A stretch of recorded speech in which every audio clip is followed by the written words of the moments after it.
Jay Randolph along with Dave Rowe at Schaefer Stadium, Foxborough, Massachusetts. Great day for football. The temperature in the mid-50s.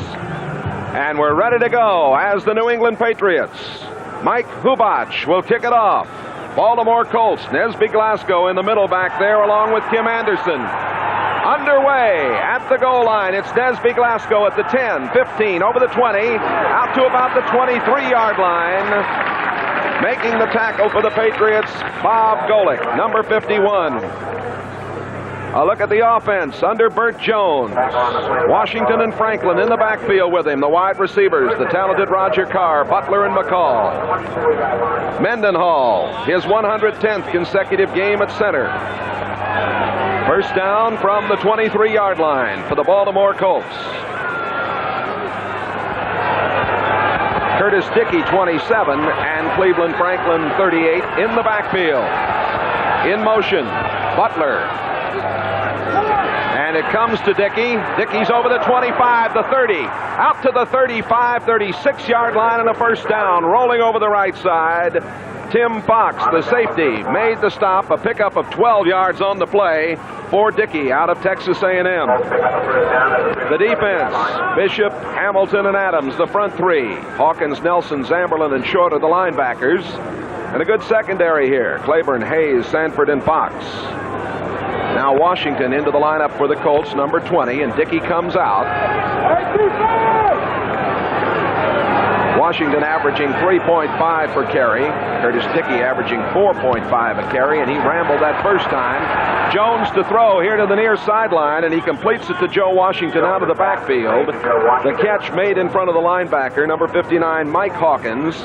The gain out to the 44-yard line. Joe Washington last year, Jay, led the Baltimore Colts in receptions, and he's off to a great start. He's already got 36 catches for the year, and he and Curtis Dickey are just inseparable. The two of them are just about average players as far as equal in ability. They're excellent players, I should say, but they're equal in ability, and they're used very frequently back and forth. Washington is the Colts' leading rusher and second leading receiver. Second down and 2. Activity at the line of scrimmage. It looked like the nose man, Sugar Bear Hamilton, number 71, jumped across. The officials, Pat Haggerty from Denver, Colorado. The referee, Dave Moss, Walt Peters, Vern Marshall, Jim Poole, Dick Creed, and Bob Lewis. Encroachment. Indication against the New England Patriots, and that'll bring up a first down as they march it off near midfield. Ball moves out to the 49-yard line. We're in the opening moments here. Beautiful autumnal afternoon here in New England. Great day for football. Hope you'll enjoy it wherever you are this afternoon. Here come the Colts, moving left to right in their white. Butler and Carr, the wide receivers. Jones, 187 out of 326 coming into today's game. That's Cleveland Franklin driving over the left side. Inside the 45-yard line, down to the 43. John Zamberlin, the right inside linebacker, 54 on the tackle. As we watch Cleveland Franklin here, he's a real load coming through there at 6'1", 212 pounds. He's only in his third year. You can see he gets a good block there from Wade Griffin, number 69, and breaks through, picking up the first down. Well, I shouldn't say the first down, but picking up 9 yards, bringing up a great situation for Burt Jones and his talent as a passer. Yeah, Burt can run it or pass it here, and he's going to put it upstairs. Coming to the near sideline, and that ball should have been caught by Roger Carr. The coverage by Claiborne, but Carr should make that catch. He certainly should make that, and he has made an awful lot of them this year. Roger Carr is having his best season. That's professional. He's really got everything together, and he's really come off the ball well, and you have to respect that deep speed, and that's why Derek Hatchett was so far off him. Usually Roger doesn't miss that one. We've got Dickey, 27, and Sims, 39 in the backfield now. New England sends Tony McGee, 78 in. He's their designated pass rusher. Hamilton comes out. Bishop is in there. Golick has replaced Zamberlin. Zamberlin has a pinched nerve. The handoff goes to Dickey. He's in trouble, and he is down back at the 46-yard line. Ray Claiborne, the 4-year veteran from Texas, coming up to undercut him. Give you an end zone view of that last play. The thing that really made this play go is that Rick Sanford, number 25, came up and forced Dickey to go deep. You can see him up there into the picture. He doesn't make the tackle, but he forces him deep, and that gave the time for the coverage to come up and make the tackle. It's punting time for Baltimore. Mike Bragg averaging 39.4. Downfield, Roland James, fourth in the AFC with a 9.7 punt return average.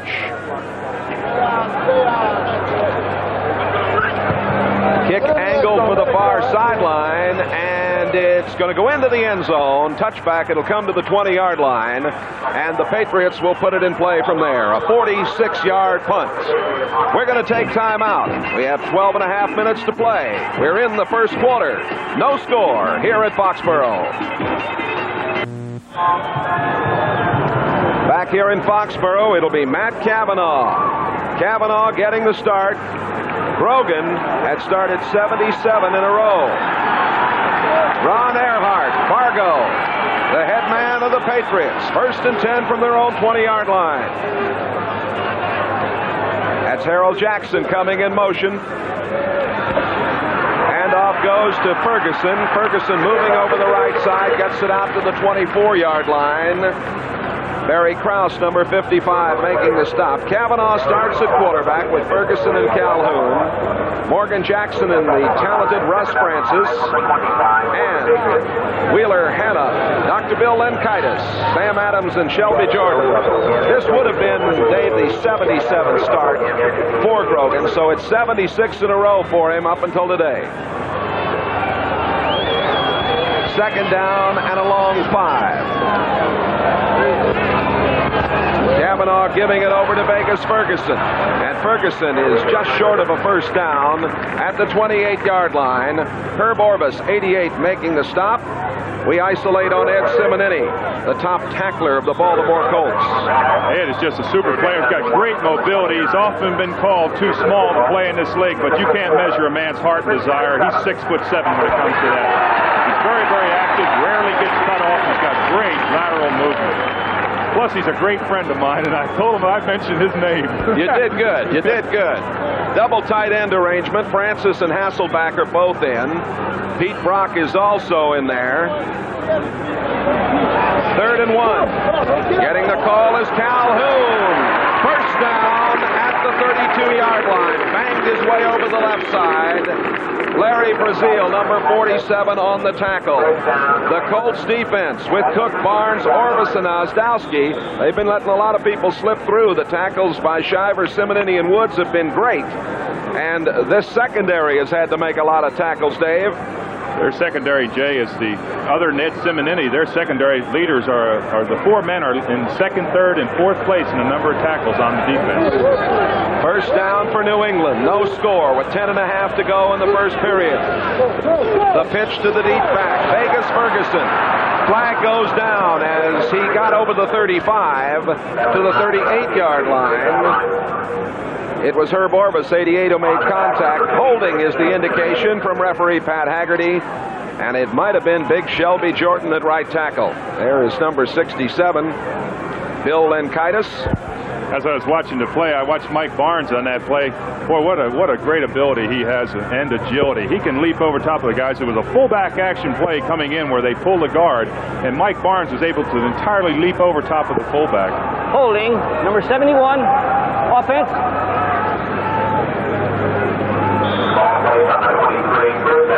In fact, there is Mike Barnes. You can see the fullback action here, and very few linemen can do that. Pat Haggerty said 71, but I think he meant 61, Sam Adams. The penalty marked it back to the 23-yard line. 1st down and 20 for New England. Matt Cavanaugh at the controls of the Patriots. Vegas Ferguson rolling to the right side. They're working on that right side, trying to cut outside. And he gets it near the 30-yard line before Mike Ozdowski, number 71, makes the tackle. They could be working on the right side because of the condition of Sanders Shiver. He dislocated a bone in his wrist last week, was operated on, and hasn't missed a game. He's right back in there playing with a cast on his arm. Vegas Ferguson, 9th in the AFC rushing race with 486 yards coming into today's game and a 3.5 average. He's complemented by Calhoun, who has 473 yards. 2nd down and 13.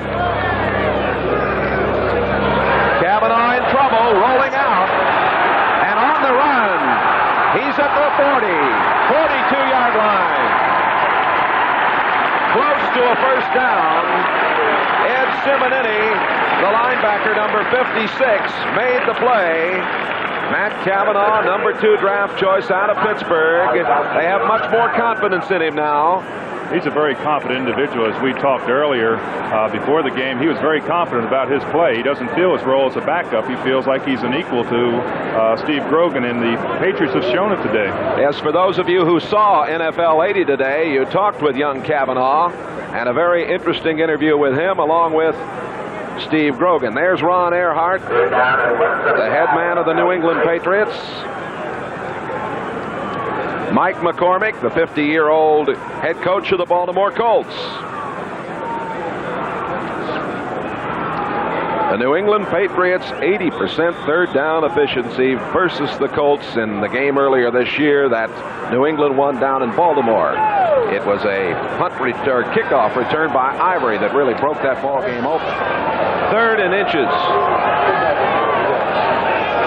Quarterback sneak, I don't know. It'll depend. The ball came loose in there, and they're still going for the ball.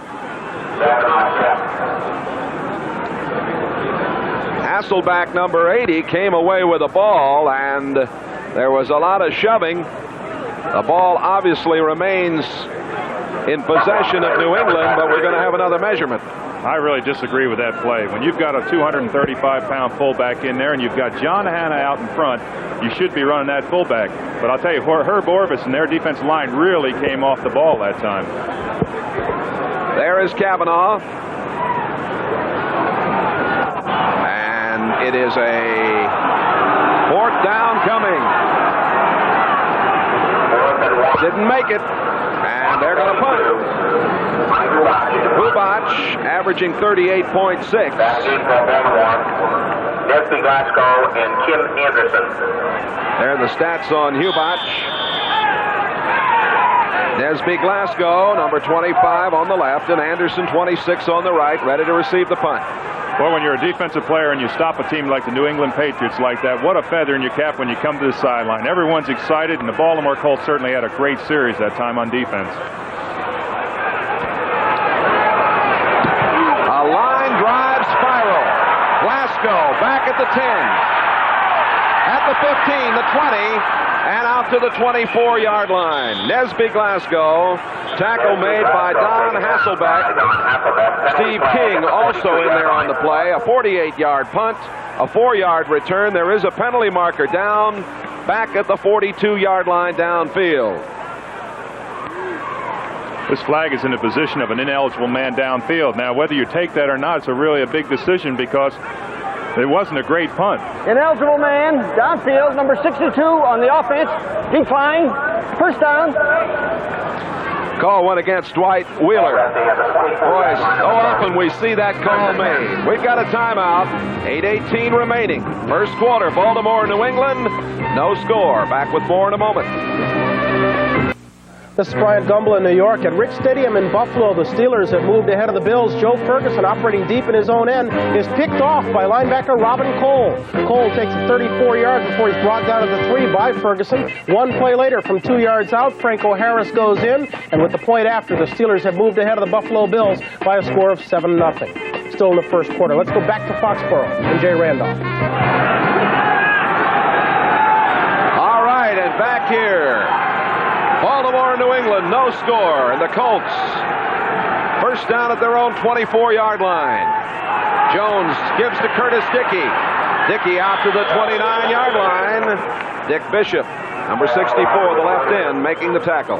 What a block by Robert Pratt as he come out there, number 61, leading the play. He's got great speed. He's probably one of the most underrated guards in the National Football League. He doesn't get a lot of notoriety because the Colts haven't been successful in the win-loss record, but he is by far one of the best guards I've played against in my career. You're not just plugging him because he went to school at North Carolina and you live down there now, huh? No, beautiful Carolina, that's true. At the top of the screen, Roger Carr. Second down and 5. And the give to the back Franklin, he's to the 32-yard line, short of the first down.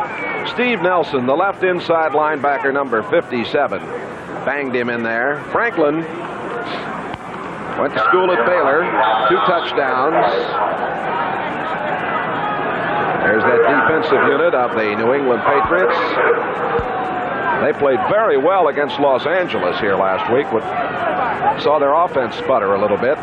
There's Nelson. There's quite a fellow right there, number 57, Steve Nelson. He leads the team in tackles, and there's nobody within a mile of him as far as total tackles. Very, very active, a lot like Ed Simonini. 3rd down and 2. And too much time. That'll turn a coach's hair gray when you get a call like that, 3rd and 2. Just recycled that clock. It was down to 0. Now they set those clocks. Delay of game, offense. They set those clocks in the end zone so the quarterback would have a better idea, but there was a substitution problem there and took Burt Jones a little bit more time to get to the line. The Patriots send in Tony McGee and the extra back, the nickel, Roland James. 3rd down and 7 now from the 27. Brian DeRue is in the game. Don McCauley in there also for Baltimore. Blitz! Oh, you can see it coming! From the right side, Rick Sanford, the safety blitz, and he banged Jones down. Burt Jones never saw Rick Sanford coming from the weak side, and you could really tell from the shock that Burt Jones took. But Burt's a very strong quarterback, but he really got shocked on this.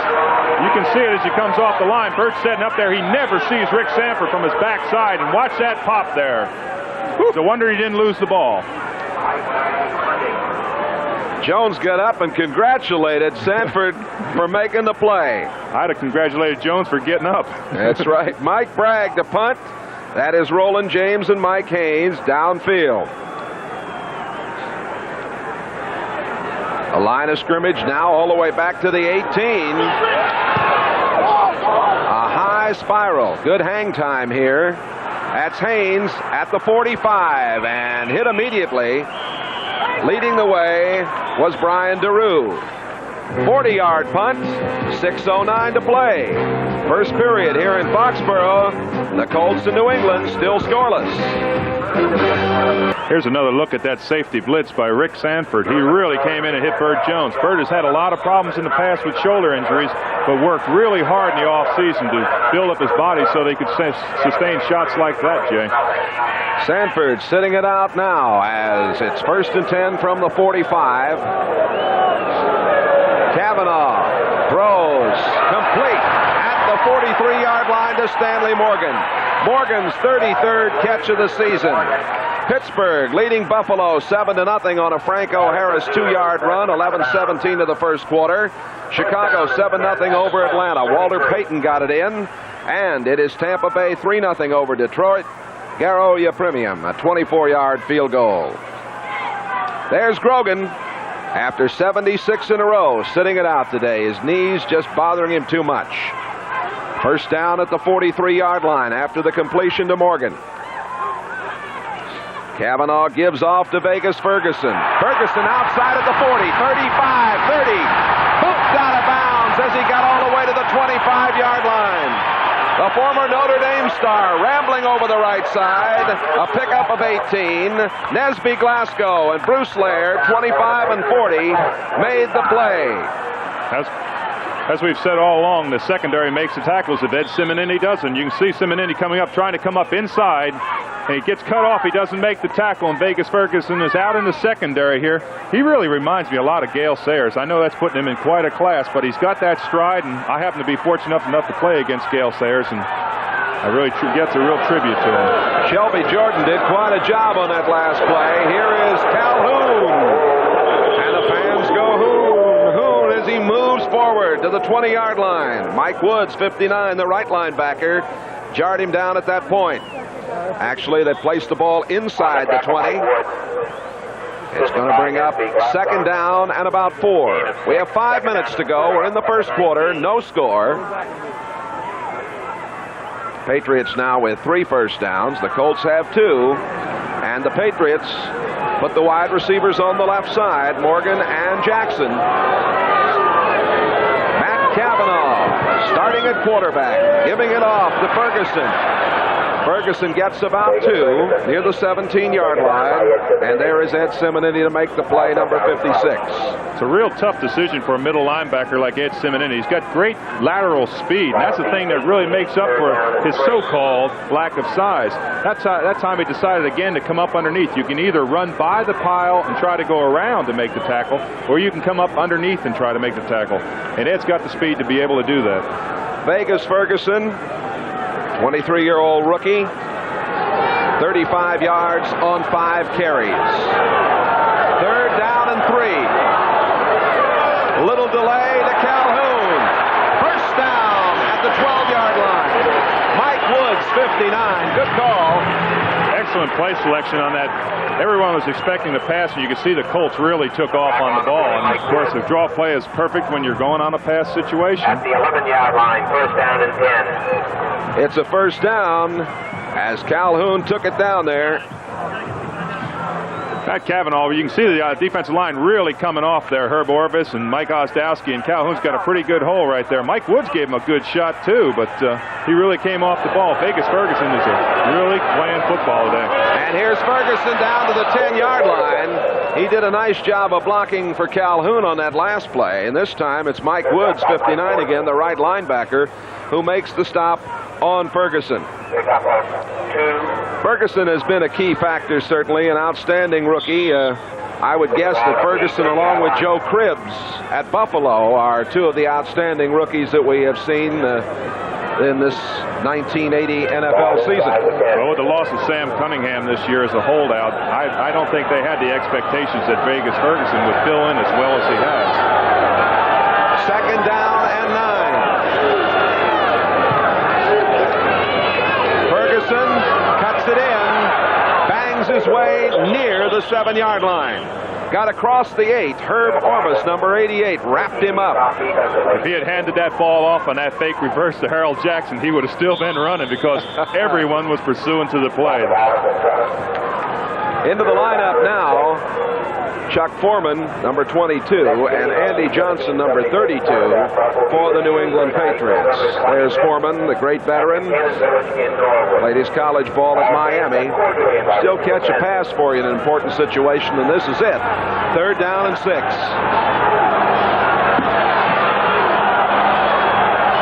Extra defensive back is in for Baltimore.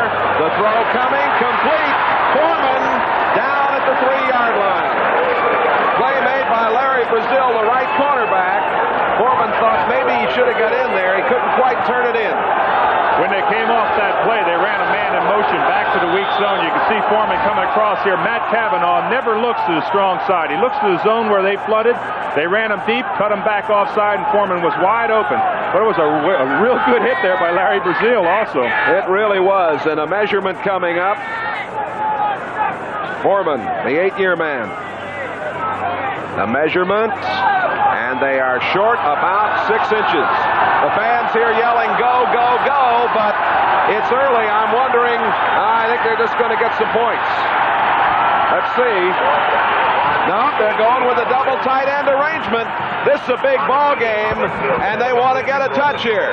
It's a very, very big ball game, as we said, Jay. This position is really not that bad this early in the game to go for this, because if they have to give it up, they're going to give it up on the 2-yard line, and Baltimore will be in deep trouble, as far as driving out. It's 4th, about 6 to 8 inches.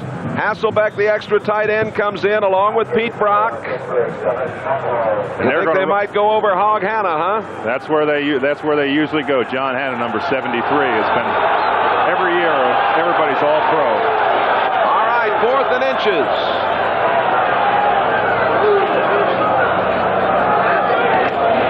The handoff goes to Calhoun. Looks like he's got it. They ran right. They certainly did. There has been a great tendency to run over John Hanna, and that time they ran away from John Hanna. Calhoun, who played at Kansas State, 10th in the AFC rushing race. At least it wasn't a quarterback sneak. You got your point across. A minute 22 to play, first quarter. And here come the chains. Ron Earhart looking out.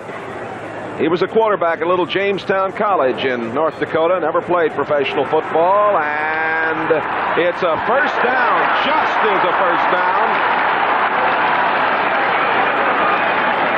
The ball at the 2-yard line. First and goal to go for the New England Patriots. There's Mike McCormick, born in Chicago, the 7th head coach in the history of the Colts. Used to coach the Philadelphia Eagles. Here come the Patriots. Again, Francis and Hasselbeck and Brock are up front to beef it up. That was Brock moving off to the right wing. And the handoff going to Calhoun. Touchdown, New England! And they come to their feet here in Patriot country.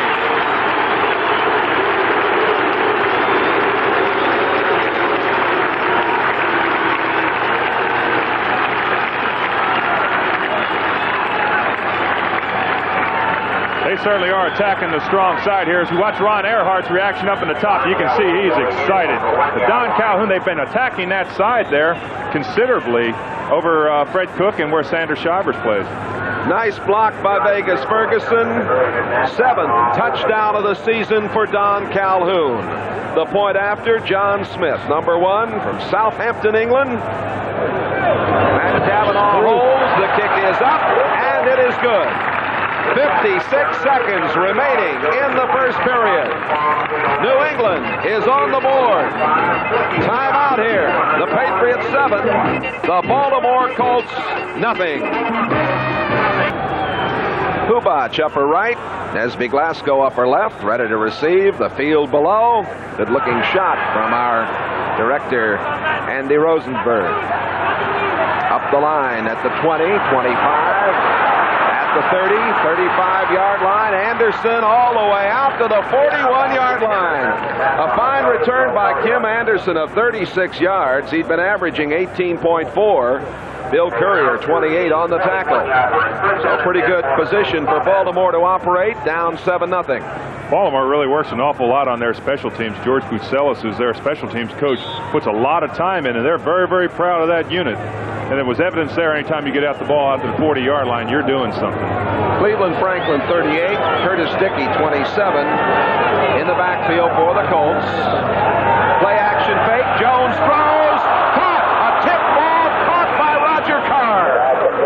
It looked like it was tipped by Mike Hawkins. The tackle made by Ray Claiborne. A tipped catch for Carr. Well, we saw a couple games ago with the Houston where this same thing happened to the Houston Oilers versus the New England Patriots. You can see here Jones has got good protection, and the ball was really tipped, and Roger Carr was just happened to be in the right place at the right time.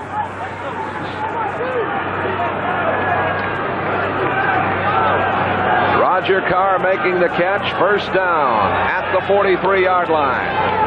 Pitch back to Dickey. Dickey cuts it in at the 30, still going right along the 30-yard line. Mike Haynes made the stop. Nice running by Dickey coming back against the grain. He picked up 12 yards. That's the end of the first quarter. And here in Foxborough, Massachusetts, 7-0 New England. Jay Randolph and Dave Rowe with you here in Foxborough, 7-0 New England. We really have a ball game today here, Jay, and everyone realizes the importance of it. Yes, sir, it's a big ball game, and we go back down to the field, get ready for the second period of action. Baltimore, 1st and 10 from their own 29-yard line, or from the Patriot 29. There's a little delay going to Curtis Dickey, and Dickey fights his way down to the 22-yard line. Rod Schote, 56, making the tackle. 7-7 now in the first quarter. Pittsburgh and Buffalo tied up. It'll be second down and 3. Cincinnati's jumped on top of Cleveland 7-0 in the first quarter. You know, Jay, Curtis Dickey is reputed to be the fastest man ever to play the game of football in the National Football League. And that's really saying something to some of the speedsters that we've seen over the years. He's got a 4.5-yard average coming into today. Tops for the Colts running backs. Dickey is bowled under that time. Rod Schote, the right outside linebacker, 56, who really is having his best year, made an outstanding play there. There's Rod Schote, played at Oklahoma. Oklahoma upsetting Nebraska yesterday. If they can beat Oklahoma State, they'll be in the Orange Bowl, and you'll see it on NBC. Well, Kenny Mendenhall and Rod Schote could talk a little bit about that because Kenny went to Oklahoma. Schote, who's had some shoulder problems, comes out now, and Steve King is in there. 3rd and 2. Dickey. And I think he's got the first down. Rolling over the left side, John Zamberlin, 54, the linebacker, and noseman Ray Hamilton, 71, making the tackle. A look here at the first quarter statistics. Well, we see that the total yardage is fairly close. The Patriots have not used the pass very much. Of course, they're going with Matt Cavanaugh, and perhaps he doesn't have the timing that Steve Grogan does. But really, it's an even game so far. One good break, and we can be right back in here with a 7-7 game. And everyone knows the importance of this game. This is up for the marbles. New England drove 55 yards in 10 plays to score. Calhoun going in from 2. Jones has time over the middle. Intercepted. Steve Nelson, his 3rd interception of the season. What a big play as he cut in front of Joe Washington. The interception thwarts the Colts drive. We'll be back with more from Foxborough right after these messages. Dave, there's a lot of real estate down there to be traversed. The big play on the interception, but the Patriots start from their 6-yard line.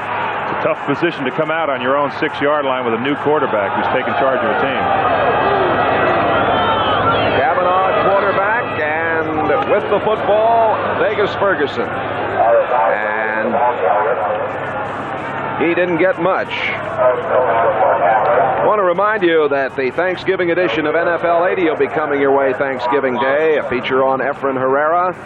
Thanksgiving Day Classics. Bryant Gumbel will bring you up to date. We got a feature on the Dallas Cowboy cheerleaders is rather eye-catching for you. Cowboys battle the Seahawks. It's all Thursday starting at 3:30 Eastern Time here on NBC. Horace Ivory, number 23, in the backfield now with Don Calhoun. Calhoun getting out to the 10, to the 13-yard line. Bruce Laird, the strong safety, coming over to make a fine tackle. Laird, who was born right in Lowell, Massachusetts, went to American International. Bruce Laird's having one of his best years that he's ever had, number 40, as we watch him walk around here. He's a tremendous player. He gets a lot of lateral movement here. He's pursuing the ball all the way. And you can see the distance he had to run. Actually, there was a missed tackle on the line. I hate to say it was my son, Mike Ostowski, missed the tackle on the line. But they used to always kid me when I played at Baltimore that Mike Ostowski was my son because he looked so young compared to me. 11 and a half to play in the first half. 7-0 the Patriots. 3rd down and 2 from their 14-yard line. Horace Ivory is in trouble, and down he goes. It was Ed Simonetti, the middle linebacker, along with number 88, Herb Orvis, who made that play. Ed Simonetti, again, you know, I just can't talk enough about that guy. He plays like he's 6'6", and he's a real close personal friend, and I've got a tremendous amount of admiration for him. That time as the guard pulled, Ed saw the guard pull and shot up through the guard hole and got the man in the backfield. Very, very active. Hubach will punt from his own end zone. Might be a good opportunity to try to block. Nesby Glasgow is downfield.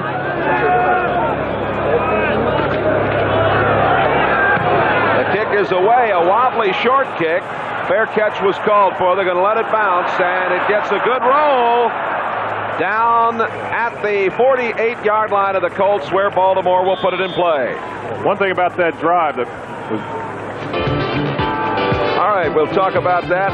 7-0 New England after the 44-yard punt. Back with more in a moment. Dave, you wanted to make a point before we went away to commercial. I certainly feel the Baltimore Colts feeling is that they can move the ball on the New England Patriots. They've done it, and even though that interception was a real mistake and it really hurt them, they feel confident that they can move the ball against this Patriot defense. Dickey gets just about a yard rolling to the right. Ray Claiborne did a good job over there. Gain of a yard, 2nd down and 9 at the 40. Take a look at some scores with you. The Jets leading Houston 14-0. Richard Todd has just scored in that game, and they're still in the first period. Cleveland and Cincinnati 7-7. Brian Sipe to Reggie Rucker, a 16-yard pass moments ago to tie it up.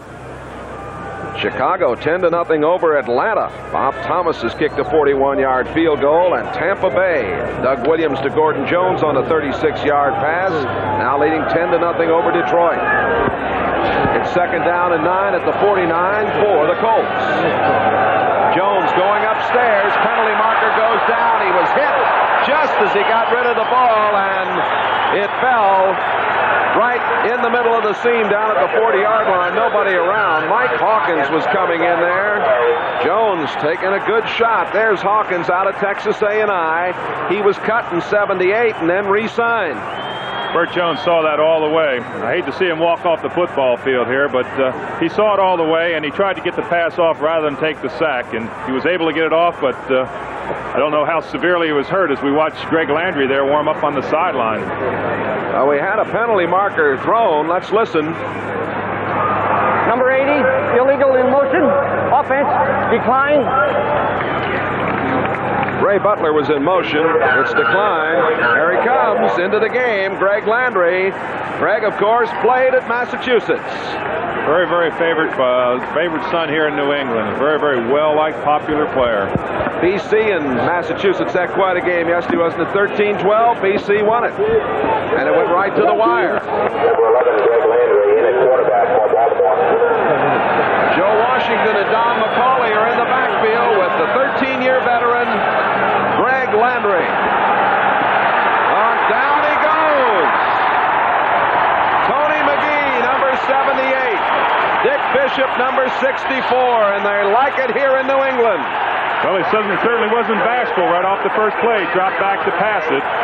I hate to see Burt Jones on the sideline. He's had a terrible series of injuries. Unfortunately, as we understand, it's not a severe injury. Oh, the word we get is that Jones will probably be back in the lineup, but here we are with Kavanaugh and Landry at quarterback all of a sudden. Certainly not what we expected, Jay. But you know, when a quarterback throws the ball in that position, that's the most dangerous position for him to be in. I remember several years ago when Greg Cook from Cincinnati was hurt that way. James ready to receive this punt from Mike Bragg. And a boomer from the toe of Bragg. They're looking up into the sun. That's Haynes back there. He takes it at the 20, 25, 30, out to the 35, 37-yard line. Haynes averaging 7.7 per carry on punts. Brian DeRue was right there to make the tackle. 41-yard punt, an 18-yard return. 7-0 New England over Baltimore.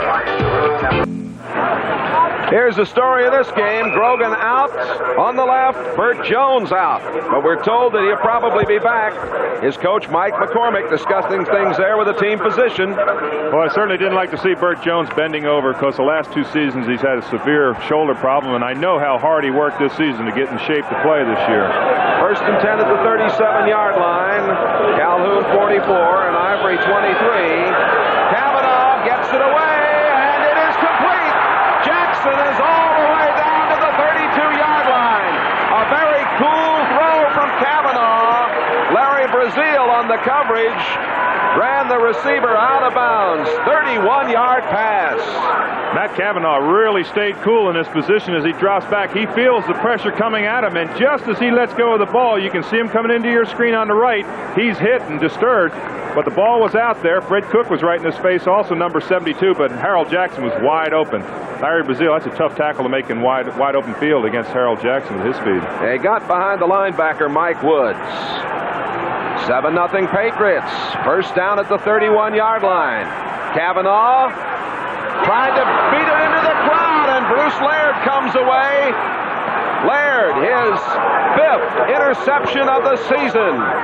And a penalty marker down. Well, there's a case where the youngster shouldn't have let go. He tried to force it out there to Francis between 2 defenders. He certainly did. As he threw the ball, he didn't zip it in there either. He tried to just almost push it into Russ Francis. He really didn't fire it in there, and Bruce Laird was able to recover. You can see the ball's not really coming with speed, and he was thrown in double zone there, and Bruce Laird come across, and you know he's excited about that. 16th career interception for Bruce Laird. And the penalty. Ball being marked back to the 22. Let's listen in. Clipping, number 59 on the return. First down.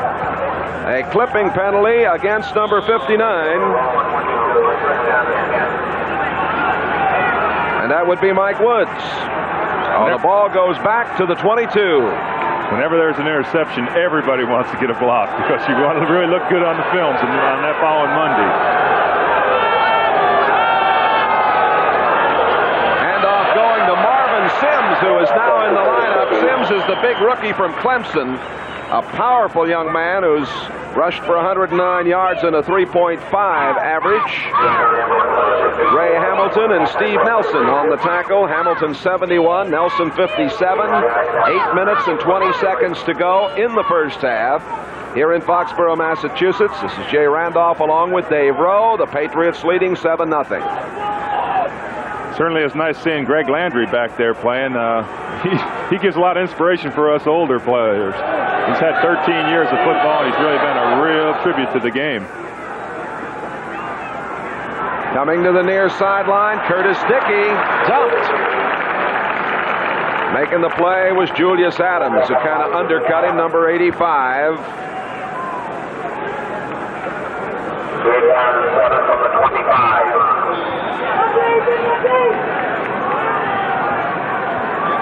Into the game, number 71. Ray Hamilton returning now, and they've got Hamilton, McGee, Bishop, and Adams up front. It's going to be 3rd down and 7 from the 25-yard line. See if they're coming at Greg Landry, who's doing the quarterbacking now.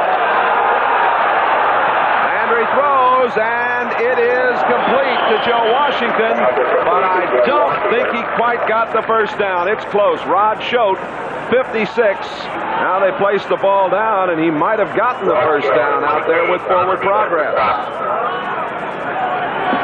I believe it's going to be a little bit short because I see the punting team coming on. And they're not even going to measure.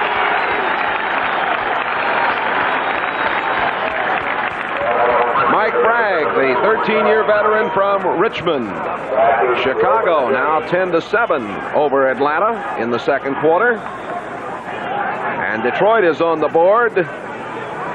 Williams, an 11-yard touchdown. 5:56 left in the second period. 10-7 Tampa Bay. Number 38, Roland James, set to receive this punt. 6:20 to go in the first half. The Patriots lead Baltimore 7-0. He hung it high at the 25, James. And downfield very quickly to make the play for the Baltimore Colts. Number 87, Brian DeRue. What a job he has done on the specialty units. A 43-yard punt, 6:07 to play in the half. New England 7, Baltimore nothing. New England has it. They lead 7-0, operating from their own 25-yard line. The quarterback is Matt Cavanaugh. Out it goes. A sideline screen to Stanley Morgan. Morgan up the sideline, tripped at the last second over there. Looked like he might go all the way. Nesby Glasgow saved the touchdown. Stanley Morgan was rolling a 42-yard pass into the left flat. Well, again, this is just a slip pass. You can watch John Hanna as he comes out and sticks Herb Orvis here. John is, of course, the model of what a professional football guard should be. You see the slip pass to Stanley Morgan there, and boy, with the speed he's got, he can really turn it on. John Hanna turns back to block because he knows he can't keep up with Stanley Morgan as far as speed. Nesby Glasgow made the play on Stanley Morgan. Hog Hanna, he can do it. He is probably the picture perfectness of a guard. Cavanaugh's 4 out of 5 for 97 yards. That's Calhoun banging down to the 31-yard line. Barry Krause, number 55, making the tackle. 5 minutes and 30 seconds to go in the second quarter. If you're just joining us, a 55-yard drive by the Patriots. Calhoun going in from 2 yards out. Late in the first period, the only scoring. Cavanaugh going long down the sideline for Jackson. And he made the catch, but he was out of bounds. One of the hardest passes to defend. That little loft pass where the defensive secondary is running along. Harold Jackson's looking back at the ball. And, of course, the defensive man can't take the time to turn around and look for that ball because when he does, it's right there. Fortunately, he was out of bounds. Yeah, the defensive man was the rookie, Derek Hatchett, out of Texas, the #1 draft choice. They certainly have high promise for him. Calhoun coming out. Chuck Foreman is coming in. Third down success on conversions, 3 out of 5 for New England. It's 3rd and 7 at the 31-yard line.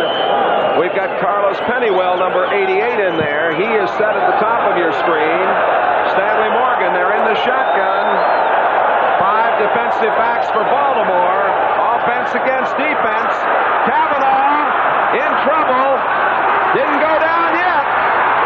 He went down on his hand, but here he comes at the 30. And out of bounds. Oh, they're loving it here. He's putting on quite a show for them. Getting the start in front of the injured Brogan.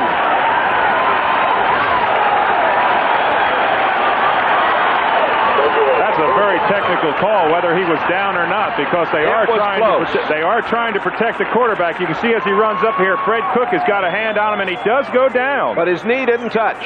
I don't know. I'd have to see that back again. He put his hand down, but his knee did not touch. Maybe we can see that when he spun out of there again, but I don't believe the knee touched. And, of course, once he breaks out of there, that quarterback protection rule goes down the drain, Dave. Yes, but if he is in the grasp of a defensive player, he is supposedly down. And Horace Ivory got down to the 20-yard line. Sanders Shiver, the left linebacker, number 54, making the tackle. Well, here's that exciting play again. Moments ago, Matt Cavanaugh. Of course, it's a judgment call right here, but he does not go down. All right, you win, Jay. That's why you've been here for 25 years, and I'm in my rookie year. Well, now, it hasn't been quite 25, but... You started young. I was a child prodigy, you know, yes. 2nd down and 7. Ball at the 20-yard line. The Patriots leading 7-0. 4:25 to go. First half. Cavanaugh. Lots of time. Now he's in trouble. Steps through again. And throws complete on the far sideline. Horace Ivory high into the air to make the catch in front of the linebacker, Barry Krause. The Baltimore Colts are really getting excellent pressure on him, but they're not able to contain him. This is what has been so successful for Steve Brogan over the years, has he been the mobility, which he does not have right now. You can see Cavanaugh is back there. His knees are in excellent shape. Mike Gostkowski, 71, and Mike Barnes are there. You can look at the movement that he has there. That kills your secondary also because they just can't continue to cover the speed of the New England Patriots. It's really hard for them. It's a first down at the 12-yard line. There's the offensive stat for the Patriots. They can put some points on the board. Jackson in motion. Horace Ivory, penalty marker down. Ivory at the 10, down to the 9, may have gotten to the 8. Ball squirted out of there, but the play had been blown dead. Simonini 56, Shivers 54 on the play. As I watch that force by Bruce Laird, I see he's down on the ground. The trainer's coming out. He's moving around, so it looks like he might be all right, but he really came up and took a shot. They had backer force on that time, or I should say safety force, with a safety man. Bruce Laird, number 40, comes up to try and force the play inside. You can see Laird inside of our picture here come up, and he's taking on Sam Adams right there, who is a big offensive guard. And crunched him, didn't he? Evidently he was hurt, but Bruce did his job right there, as he's got to force that play inside. And he really took a shot. John Lopez is the Colts trainer, and the medical crew attending out there. 4:05 remaining to be played as we take a look at Mike McCormick. 25 years of NFL experience as a player and coach.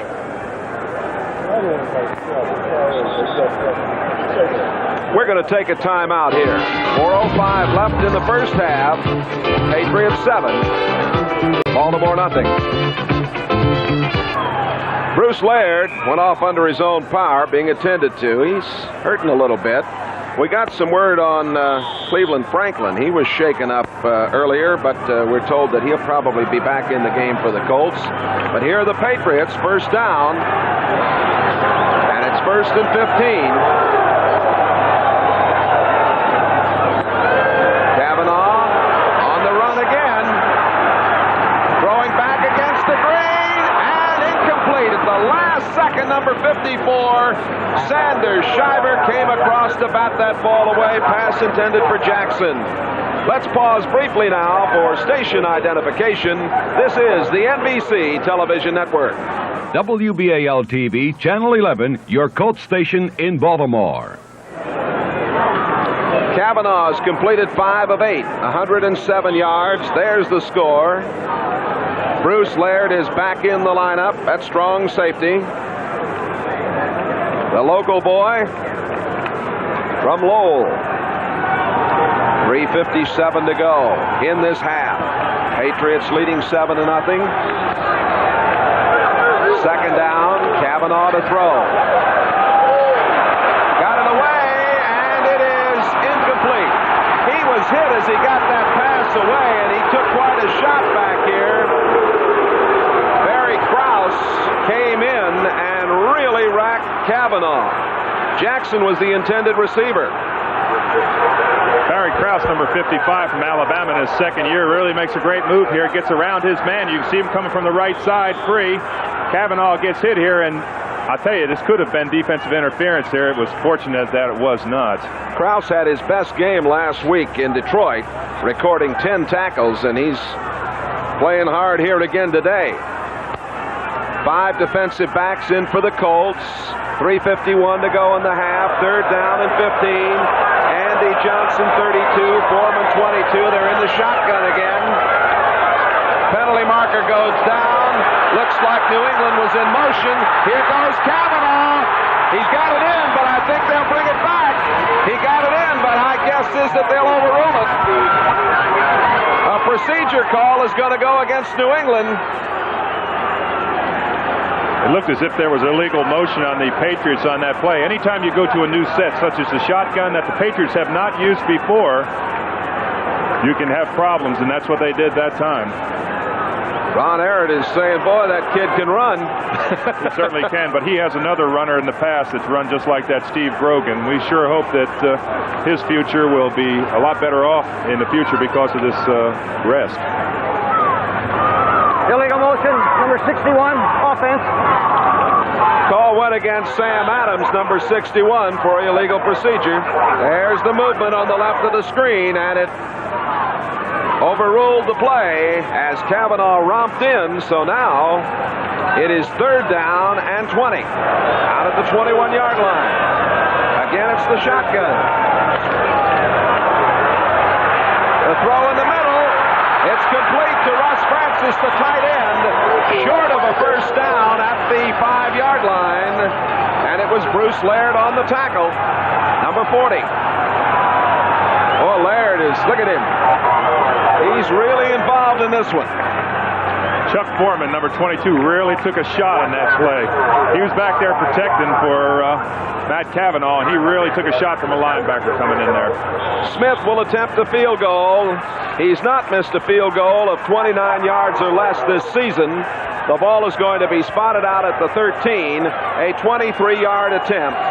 Smith 9 for 9 inside the 30-yard line. Matt Cavanaugh will hold. It is up, and it is good.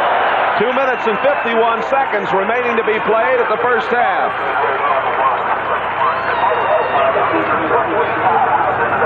Ten to nothing, New England.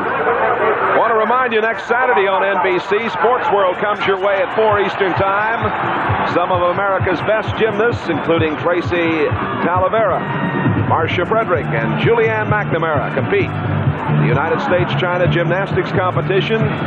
Some of our nation's strongest men gather for the U.S. Powerlifting Championship. Plus the final round action of the Legends of Bowling. That's all next Saturday on NBC's Sports World. There are the Patriot cheerleaders, and there is Bert Jones. Looks like he's ready to come back in. He's shaking that wrist a little bit, like that's where the problem is. They were working on it, and he's talking things over with head coach Mike McCormick. Hubach will put it in play. The Colts will have 2:51 in which to operate. Nesby Glasgow. And back with Nesby is Kim Anderson. They're set to receive this kickoff from Hubach. And it's going to be a short kick taken at the 15-yard line by Anderson. 25, 30, 35, 40, 45-yard line. And the Colts have time. 2 minutes, 41 seconds left to go. A 30-yard return. Hubach, the man who kicked off, made the tackle. Good block that time by Glasgow, helping out Kim Anderson. Again, we see Greg Landry, number 11, coming in here, and 13 years experience. He knows what to do with the ball on a 2-minute offense, which they're in right now. I guess Jones and McCormick talked it over, and Jones is going to sit it out for a while. The Colts have 3 timeouts remaining. Start from their own 45 here. Over the middle. Oh! The pass was too high, and Reese McCall almost made a circus catch. He was in the clear, in the seam down the middle. Rick Sanford, the safety man, was back there, but he should have made the catch if the ball had been thrown a little better. Well, I think Greg bumped into the running back there and messed up his time, but actually Reese McCall was so wide open right here. He's got great extension. He's about 6'7". Boy, he can really get up after the ball. Great size and speed. That was Landry's second throw. He completed one pass earlier for 6 yards, so it'll be 2nd and 10. The Colts at their own 49. Dickey's the leading rusher for the Colts, 43 yards on 9 carries. Landry, and incomplete. Dickey at the 50-yard line on the run over the middle. A tough catch, but again, a catch he should have made. Well, Greg looks like he's going to be sharp today. He was right on the money with that ball, just maybe a little bit far out in front of him, but not very much. But I would love to have seen Curtis Dickey with that ball at the speed he has in the secondary here. Yeah, if he makes this catch, he might have really turned it into something. There you see the 2 steps he has on his. Should have made that catch. Yes, he certainly should have. There's Bert Jones. 3rd down conversion success has not been very good for the Colts. They've converted once in 5 tries, and here they are again, 3rd and 10. Throwing, complete, but not enough for the first down. Joe Washington out of the backfield to the 48-yard line. Mike Hawkins, the left outside linebacker, number 59, on the tackle. Greg that time didn't get a lot of time to set up. He had a lot of pressure from Richard Bishop over on the strong side. Consequently, that pass didn't allow Joe Washington to get far enough downfield to get the first down. Well, we're coming down to the 2-minute warning as Bragg has come on. And we have the 2-minute warning to both benches here in Foxborough. New England leads it 10-0. Back with more action right after this. Well, as you look at the 2 head coaches, we'll tell you the preceding announcement is furnished by the National Football League. Ron Earhart and Mike McCormick, the head men of the Patriots and the Colts. New England 7-4. The Colts 6-5. A big battle, and of course, that Buffalo-Pittsburgh action of great interest here today. Bragg, 4 punts, 42.5 average so far this afternoon. There's Roland James set to bring it back.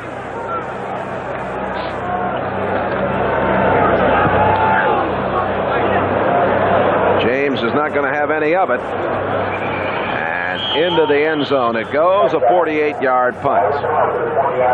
Now we've got an interesting statistic right here. Look at this. At Baltimore and at Foxborough since 75. Split right down the way. Right. And if things hold true, well, the Colts should win this game. But, records are made to be broken. It's very true, but it does show the intenseness of the rivalry between the 2 clubs.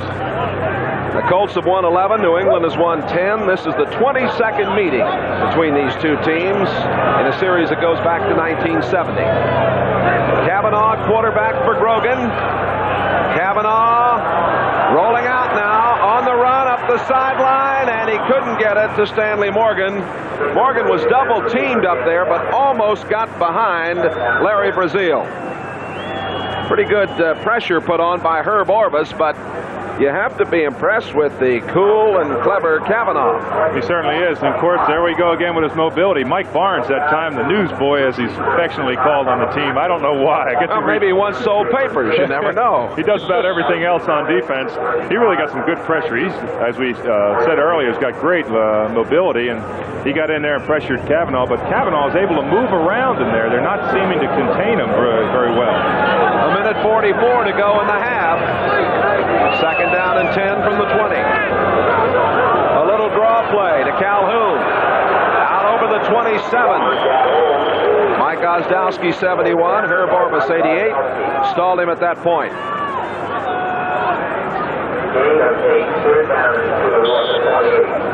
Clock running now with a minute and 25 to go in this first half. The Patriots are leading 10-0. 23-yard field goal by John Smith. 2-yard touchdown run by Calhoun, his 7th TD of the year. Joe Ehrman, 76, in the lineup now for the Colts as the handoff went to Calhoun. I watched Joe Ehrman on that play, and he really came off the ball. He is a real competitor. He's been through an awful lot over a couple of years. But they got the first down, Dave. Yeah, but I'll tell you, I'd put Joe Ehrman on my team anytime. He's a great competitor, as I said, a tremendous athlete, great strength, and as I said, he's been through an awful lot over the last couple of years. Clock is running now with 40 seconds left. Calhoun has 36 yards on 9 carries. Cavanaugh goes down at the 22-yard line. Greg Fields, the second-year man from Grambling, number 79, in under there to make the play. 33 seconds left now as the clock is stopped. And now they roll it again. We're down to 30 seconds. I think both teams right here are just content to go in with a 10-0. The Patriots are content to go in with 10-0. And, of course, the Baltimore Colts feel that they can move the ball and they can score. And they showed that they have been able to move the ball. Carlos Pennywell is in as a wide receiver, number 88. The give goes to Horace Ivory, and Ivory gets to about the 25-yard line. Banged down by number 54, Sanders Shiver, and Mike Barnes, number 63. And that's the end of the first half. Cavanaugh, who got the start. There's Burt Jones, who started but was injured, and Greg Landry took over. Well, the quarterbacks have been much of the story. There's Grogan. The end of the first half and the score. The Patriots 10, the Colts nothing. Halftime here in New England, and the Patriots lead it 10-0. Jay Randolph along with the big man we call Dave. And what did you think of this first half? I thought it was a whale of a first half, Jay. I think that Baltimore proved that they can move the ball up and down the field, and I think that New England, they proved that they're a dominant team in the Eastern Conference. The Patriots and the Colts, 10-0, the Patriots leading. A vitally important game, and of course we'll be watching throughout the afternoon the other action, as this is a very interesting NFC or AFC Eastern race. There's no question about that. Great day for football. It's been an enjoyable game for the New England fans. Hopefully the Colts can get it going a little later on here. And that more and more people are watching each and every week, and NFL 80 recently had a feature on a guy that we know very well, Big George Coons. I played over him a lot of years, have a lot of respect, and I went through the same type of an operation that George went through, and I know exactly what he's trying to come back from. Well, he's a great guy, and this feature is coming up right now, a feature from NFL 80 that you folks in Baltimore, I'm sure, will enjoy. It starts off with him being involved and headed out training camp on the bus right there. Here's our feature on George Coons of Baltimore. This is a day I look forward to. I have no fear of this day at all. I'm here to see exactly what the situation requires and what I can contribute. And if I can contribute, I'm able to, as judged by people other than myself. and I'm going to see exactly what happens. This is a great day. It's like I feel like a rookie in a way. Hey, Dick. Hey, George. How are you? Nice to see you. Nice seeing you. Did you let it go? I didn't have any. That was another gun. Chuck George Carroll. How are you? If you have been around 10 years, you cannot doubt your skill because you've been there. If I had any doubt about my desire, I wouldn't be here today. So naturally, you're narrowing it down to doubts about your body. But the doubt physically is not of and by itself a doubt created by the operation I had September 29th of 1978. Blood pressure is perfect. That's one thing that's perfect. All right, George, we're going to check your quadriceps right here. Grab a hold up there, grab your right ankle, and bring your heel to your butt. Well, we've got a perfect score here, George. Good. Let's get the left. And we've got about an inch difference right here, so you have to work on your left quadricep. Okay, let's lay down flat here. Put both heels on my toes. Knees to the floor. We're checking the hamstrings right here, back here in your lower back. Let's go out and reach for a number now. All the way out here. So you've got a -3, so you've got to work on your hamstrings and lower back. Now we want you to come out here, and we want you to bring both knees right over your back to check your lower back flexibility. Okay, this is going to be a toughie. All the way over. George has to work on his lower back flexibility. He's got about 9 inches to go. Well, the operation is all right as far as his back goes. It looks all right. The bones have fused well. There's still a little risk on our part. I would say this, and I'm not trying to pull any punches, if we had received him in a trade, we would have to look at that back a little bit more serious than what we have looked at. But we know George, we know his personality, and we feel that the risk is very minimal. Okay, terrific. He had so much going for himself. He's been in business, he's had the television, that sometimes you might have a tendency at that point to become a businessman or a talent in television and forget about football, forget about the sacrifices and the pains that you have to make to play this game. You can't go through the motions or wing it in this sport because there's too much physical sacrifice. And there's money in football, especially after you've played 10, 11 years and have built up a good salary base. But that isn't the only reason. There's a challenge there. There's something that you want to see. You want to see exactly what the pieces are like after they've fallen apart. Oh, jeez. You got it. Yeah, I think you found it.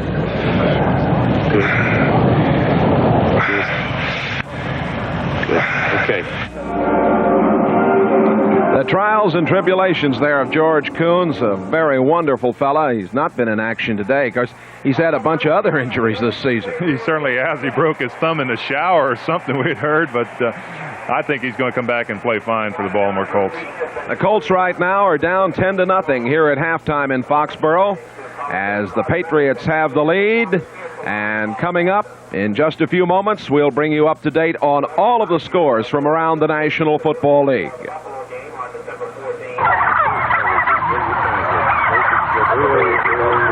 Dick Enberg, Merlin Olsen, NBC Sports, with an invitation to join us on Thanksgiving Day. Dick, some of our friends won't be around on Thanksgiving, but we'll sure be at Texas Stadium. That'll be for the Dallas Cowboys, Seattle Seahawks, 3:30 Eastern Time, right here on NBC.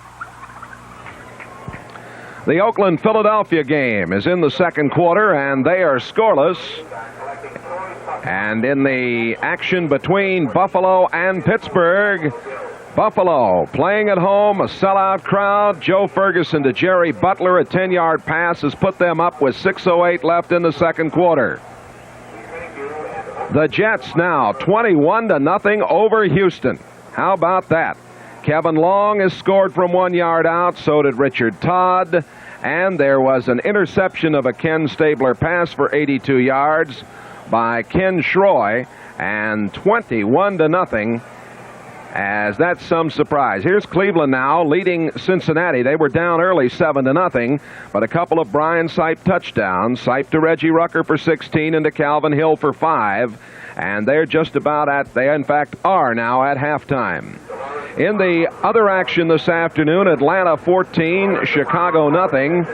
Andrews has just scored from 4 yards out, and that put Atlanta up 14-10. They have 3:08 left to play in the second quarter. In the Tampa Bay-Detroit action, look at Detroit come back. They were down 10-0. Ray Williams scored from 11 yards out, and then Billy Sims romped for 22 yards out.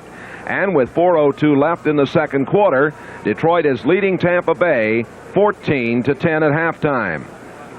The Kansas City-St. Louis game is just underway. Neil O'Donohue, a 40-yard field goal. O'Donohue used to kick for Tampa Bay, and it's 3-0 St. Louis. Now that brings you up to date on the scores that we have. And here in Foxborough, the Patriots lead 10-0. This 1980 National Football League game is brought to you by Budweiser. For all you do, this Bud's for you. By Plymouth, who invite you to drive the front-wheel drive Plymouth Reliant K, the American way to beat the pump. And by Celotex, where glass fiber asphalt roofing shingles are the newest of our 10,000 building products. And by Allstate Insurance Companies. You're in good hands with Allstate. National Football League action will continue with the second half kickoff here in Foxborough. The score, the Patriots 10 and the Baltimore Colts nothing. Here's the only touchdown of the first half. Here they are deep in territory. Don Calhoun's takes right here. Vegas Ferguson made an excellent block there and came back on the outside. And of course, he's a real horse as we've followed him over the years. Drove in there, and boy, as he watched it bang that ball down there. Ron Earhart doesn't show very much emotion, though. Well, he's happy. Calhoun getting his 7th touchdown. It came with 56 seconds remaining in the first quarter. The point after was good by Smith, 7-0, and then the field goal by Smith in the second quarter. 10-0 here at halftime. Give you an idea of the statistical picture on this game. Well, the Baltimore Colts certainly aren't on the top of the statistics as it's 205 yards to 74 yards. 107 yards passing and only 20 yards passing for the Baltimore Colts. Of course, the rushing is 98 to 54. Time of possession has really not been a factor as Baltimore has not been able to really sustain a lot of drives. And coming in with Greg Landry, but in fairness to Greg Landry, I thought that last year he played his finest year that I've seen him play. He was in a rough situation with the Baltimore Colts, and he really did well. He had a couple of balls that were dropped in that second quarter that certainly could have been caught. There is Greg Landry, who played at Massachusetts in his 13th year. Jones is throwing, loosening up. We've been told that he possibly will be coming back. There's Matt Cavanaugh, third-year man from Pittsburgh. 61.9% of his passes this season have been complete. Grogan just said he couldn't go. He had only practiced one day, and the quarterbacks have played a very big part in the story here so far. Last week, the Patriots lost to the Rams here 17-14, 3 fumbles, good defense by them.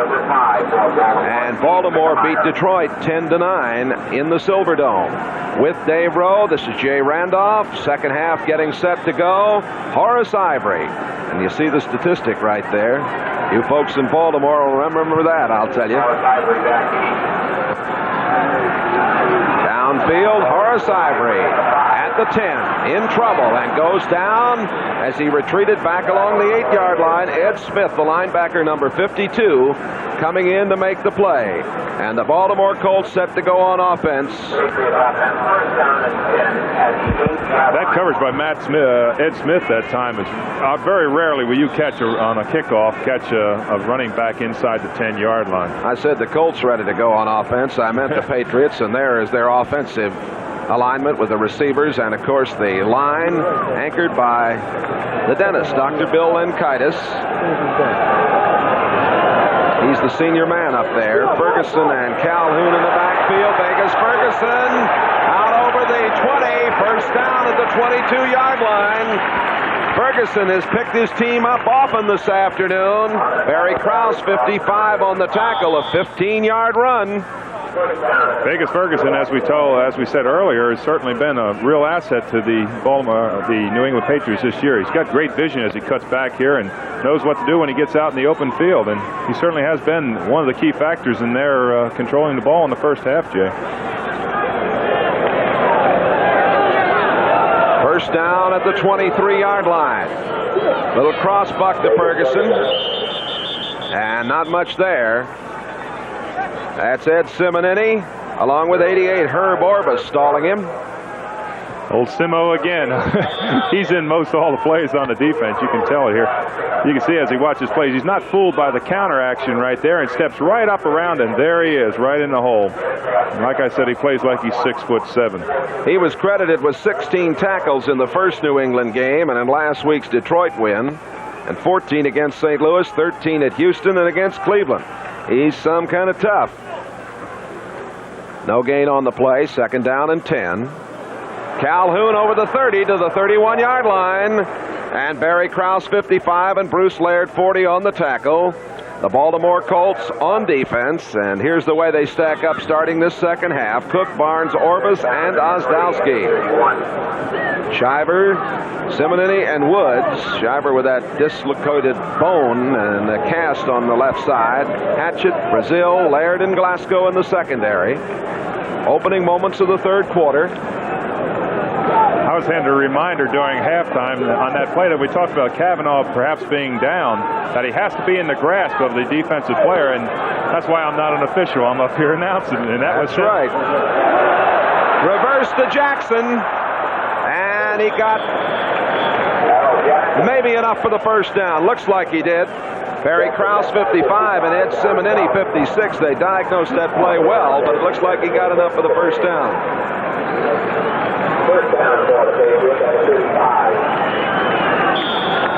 This is the way you see it as a defensive player. See all the bodies. It looks a lot different as in your perspective up here.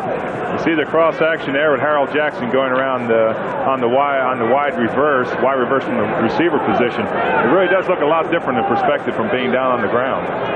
Harold Jackson and Carlos Pennywell, 88 in there now. Hand off to Vegas Ferguson. We checked. Pennywell is in the game, number 88, but there is no injury to Stanley Morgan, we're told, number 86. Tackle made there by Mike Barnes. Place it down at the 36-yard line.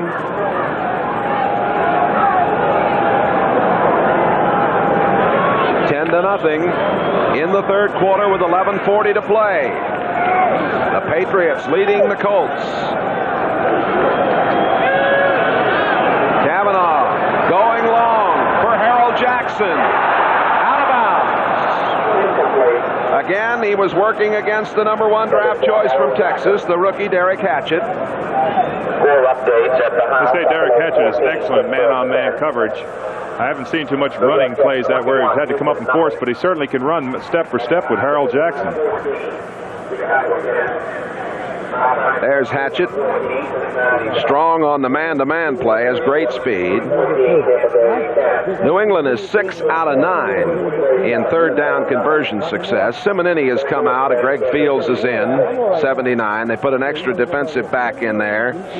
They're in the prevent defense on 3rd down and 9. Johnson and Foreman are now in the backfield. They're in the shotgun. Kavanaugh stepping up, going long downfield for Russ Francis, and it is almost intercepted. Francis was double teamed down there, and it was Glasgow who almost picked it off after Laird had tapped it up. Matt Kavanaugh really laid up a lame duck on that one. It slipped off coming off his hand, and those are the kind that in practice you just go quack, quack, quack. Nesby Glasgow almost came up with it also. That's a heads-up alert play by him to play in the backfield like that.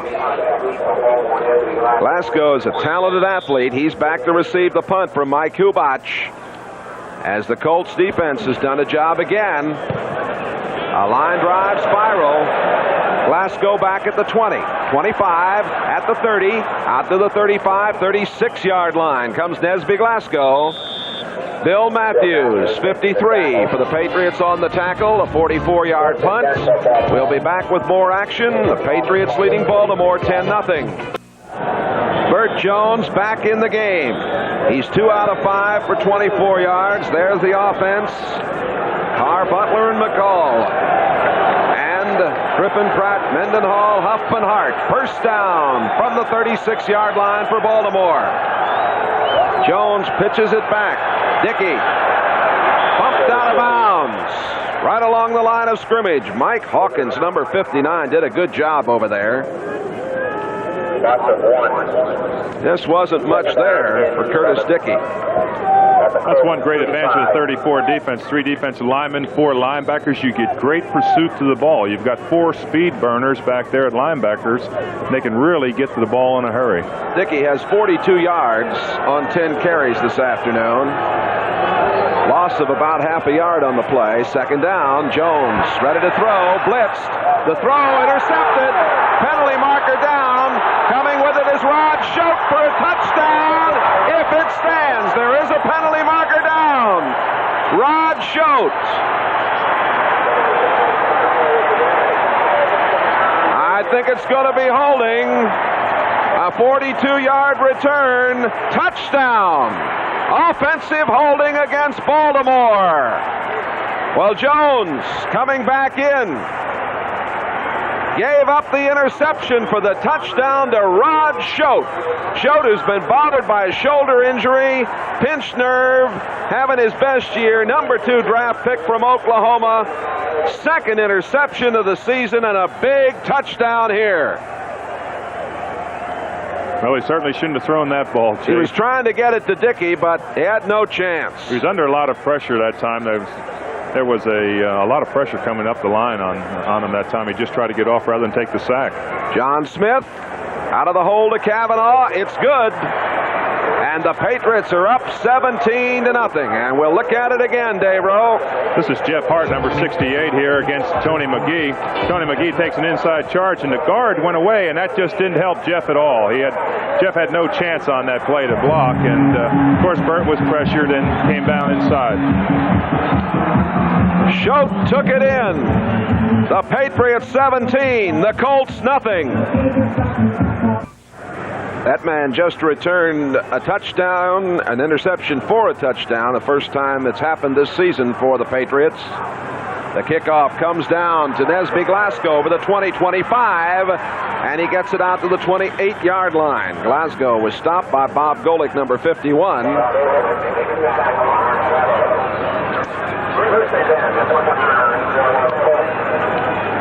In this replay of Jeff Hart here, Jeff really doesn't have a chance as Tony McGee can take inside. I don't know where the guard went, but there was no way he can block that man on that time. He's got 5 or 6 yards, and he just ran away. It was amazing that he even stayed with him as long as he did. Obviously, they pulled out the guard. Burt Jones was under tremendous pressure on the out pass, and there he was. And Greg Landry is back in at quarterback. That's Marvin Sims, the big rookie from Clemson, battling out over the 30-yard line. John Zamberlin, number 54, on the tackle. The fact that Greg Landry's back in there may have some bearing upon Burt Jones' shoulder. Obviously, that pass wasn't thrown with the same zip that Burt Jones throws. And seeing the fact that he cannot throw, Burt will be the first one to take himself out in that situation. And that ball was behind the intended receiver, Dickey. He didn't lead him well, and Landry 2 for 4 in the game, 14 yards. The Patriots have outscored their opponents in the third quarter this season, 86-27. Second down and 6 for the Colts. Landry, out it comes. Dickey up the middle, over the 45 to the 48-yard line. And it looks to me, Dave, like that pass is there anytime they want to throw it out over the middle. John Zamberlin, the inside linebacker, 54 on the tackle, a pickup of 16 yards. Well, they certainly want to utilize Curtis Dickey's speed. That takes an awful lot of pressure off your offensive line now. The offensive line in a situation you're down 17-0 has got to protect twice as hard because a run's not going to happen. Hurt you. They're coming off the ball, just flying off the ball, irregardless of what the situation is. They're pass rushing. Wide receivers both set left.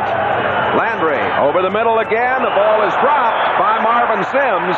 He took a shot from Nelson. Well, I tell you, when Nelson hits you, you know he's left the calling card. Well, Steve Nelson, of course, is their defensive leader, both in statistics and on the field.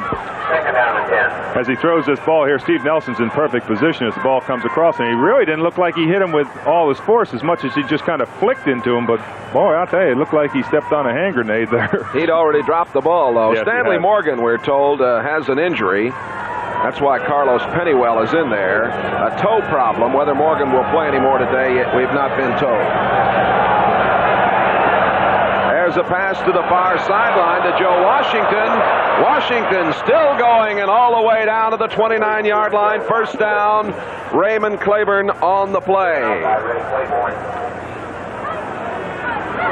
A pickup of 23 that time for Joe Washington. Landry at the controls now. This is the way that Greg Landry last year used Joe Washington so effectively, because Joe's got super moves right here. You can see he just fakes that linebacker out by giving that little stutter step back. He's down the sideline, gets out of bounds, and 20 yards is no slouch of a pickup on a pass. First down at the 29-yard line. The Colts on the move with Landry quarterbacking them. That's Washington. Penalty marker down, and he gets thrown back at the 35-yard line by Mike Hawkins. Hawkins, number 59. Bert Jones has taken his pads off, and Bert is out of this game for the rest of the day. Bert is a tremendous competitor. If there was any way that he could stay in that ball game, he would stay in. Obviously, it was a more severe injury than what he initially showed us. I believe it was an injury back to that shoulder area. Illegal formation by the Colts at that last time. They had a tackle uncovered. Maybe you'd like to explain what that is. I always wanted to get in that position so I could go out for a pass. Okay, the indication was that it was going to be refused. The flag is still on the field of play, though, as we get another look at Bert Jones over there. One good thing about the fact that Bert was able to come in and throw a pass, when he was injured prior to this year, he was unable even to lift up a ball hardly, so evidently it's just maybe a slight strain in the air, and that's kind of what I'm hoping for. I think Colt fans would have been happy if he hadn't come in and thrown the pass after what happened. Second down and 11. Washington rolling right, got some good blocking, and is down inside the 25-yard line. Steve Nelson, 57. Ray Claiborne, 26, there to make the play. Very rarely in a game do you see two middle linebackers that have as much mobility as the two that we have here. Steve Nelson, number 57, you can see he's right out. He's almost leading the play as he comes along here, glides along, and of course makes the decision to come around the outside and tackles Joe Washington.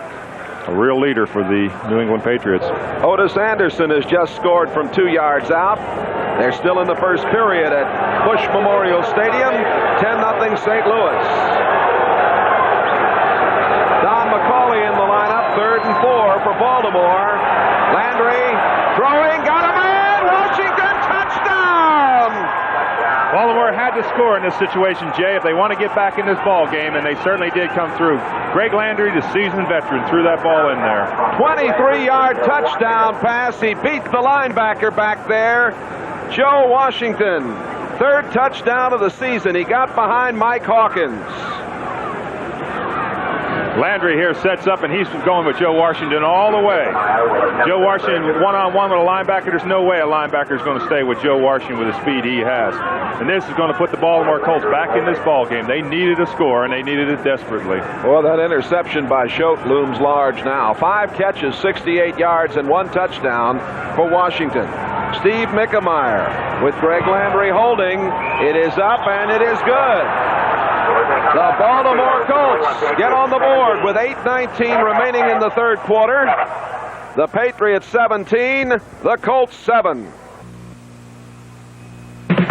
See the sparks fly Thanksgiving Day as Jim Zorn, Steve Largent, and the high-flying Seattle Seahawks take on Danny White, Preston Pearson, and the hard-charging Dallas Cowboys. Get that down-home feeling with Turkey and Texas football. Thursday, November 27th on NBC.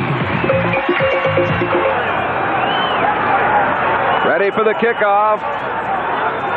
Steve Mickemeyer, the 6-year man from Maryland. Downfield, there's Horace Ivory. Ivory looking and taking now at the 2, at the 10, the 15. He's in trouble coming out of there. Look out, nowhere to go down at the 15-yard line. Kim Anderson, the cornerback, number 26 on the specialty unit downfield to make the tackle. But what a kick by Steve Mickemeyer on that high, long right to the goal line. Yeah, that's a pretty good piece of defensive work. Let's take a look at this touchdown a moment ago. Landry, 23 yards to Washington. Now, you know, as little Joe crosses this goal line right here, I know a fellow back in Baltimore named Larry Moody who's really excited because he thinks he's the #1 fan of the Baltimore Colts. There's the drive, 71 yards and 7 plays. Kavanaugh 6 out of 13, 116 yards. Giving to Ferguson. And Vegas Ferguson crawling over the 15, undercut by Ed Simonetti, number 56, and Herb Orvis, 88, popping down on him. It's really important this time that the Baltimore Colts come out here. Their offense is driven down the field and scored under a new quarterback, Greg Landry. They've got renewed confidence. It's important right now, and every one of those 11 men in that huddle right there are saying we've got to stop them right now, get the ball back for our offense to get back in this ball game. Patriots coming off a couple of losses. The Colts winning last week in Detroit. Kavanaugh threw it out, and it was dropped by Vegas Ferguson. Ferguson had caught 17 passes for 132 yards coming into today's game. You got to look there at Fred Cook, big number 72, and Vegas Ferguson. This telecast is presented by authority of the National Football League. It is intended for the private use of our audience. Any rebroadcast or other use of this telecast without the express written consent of the New England Patriots and the NFL is prohibited. As you were pointing to number 72, Fred Cook, what name would you think nickname Fred Cook would have? Of course, the Cookie Monster. The Cookie Monster, all right. He's a great guy. 3rd and 9 at the 17. Down the middle, he's got his man. Morgan couldn't quite get there. Well, we had been told that Morgan had a toe problem, and apparently they patched him up. Pennywell had been in there. Kavanaugh trying to go for the big one. He can run twice as fast as I can with a toe problem, and I don't have any problems. Punting time for the Patriots. Baltimore did what they said they had to do, Jay. They stopped them inside the 20-yard line. They're going to get the ball back in good field position. The rookie from Kansas, Hubach. Downfield, Nesby Glasgow. A poor kick. And at the 45, it is downed. That kick, not quite what Hubach wanted. Bill Matthews down to make contact. A 28-yard punt. Back with more from Foxborough and Thursday, Thanksgiving Day. We hope it'll be a great time at your house. 3:30 Eastern Time. Celebrate Thanksgiving with NFL 80 and your host, Bryant Gumbel. You bring you an inside look at the day's game and a special look at the Dallas Cowboys cheerleaders. Exciting NFL action. The Cowboys and the Seahawks. NFL 80, of course, will start it all off. 3:30 Eastern Time, Thanksgiving Day on NBC. Pitch back comes to Dickey. And he moves down to the 37-yard line. Rolling to the right side. They've had good luck over that right side, Dave. Claiborne made the stop, number 26. Cleveland now on top of Cincinnati, 21-7 in the third quarter. Brian Sipe has just thrown his third touchdown pass. He's thrown one to Rucker, one to Hill, and now one to Pruitt.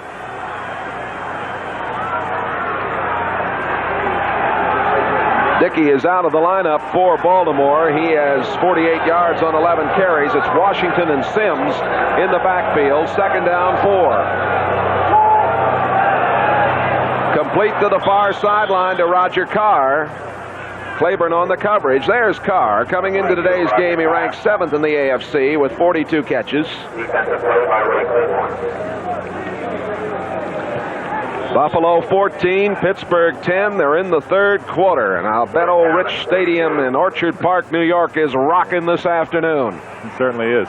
As you said, they are having success over there on the right side, but that's a lot due to the fact that the Patriots lost this past week Mel Lunsford, who played there for 8 or 9 years.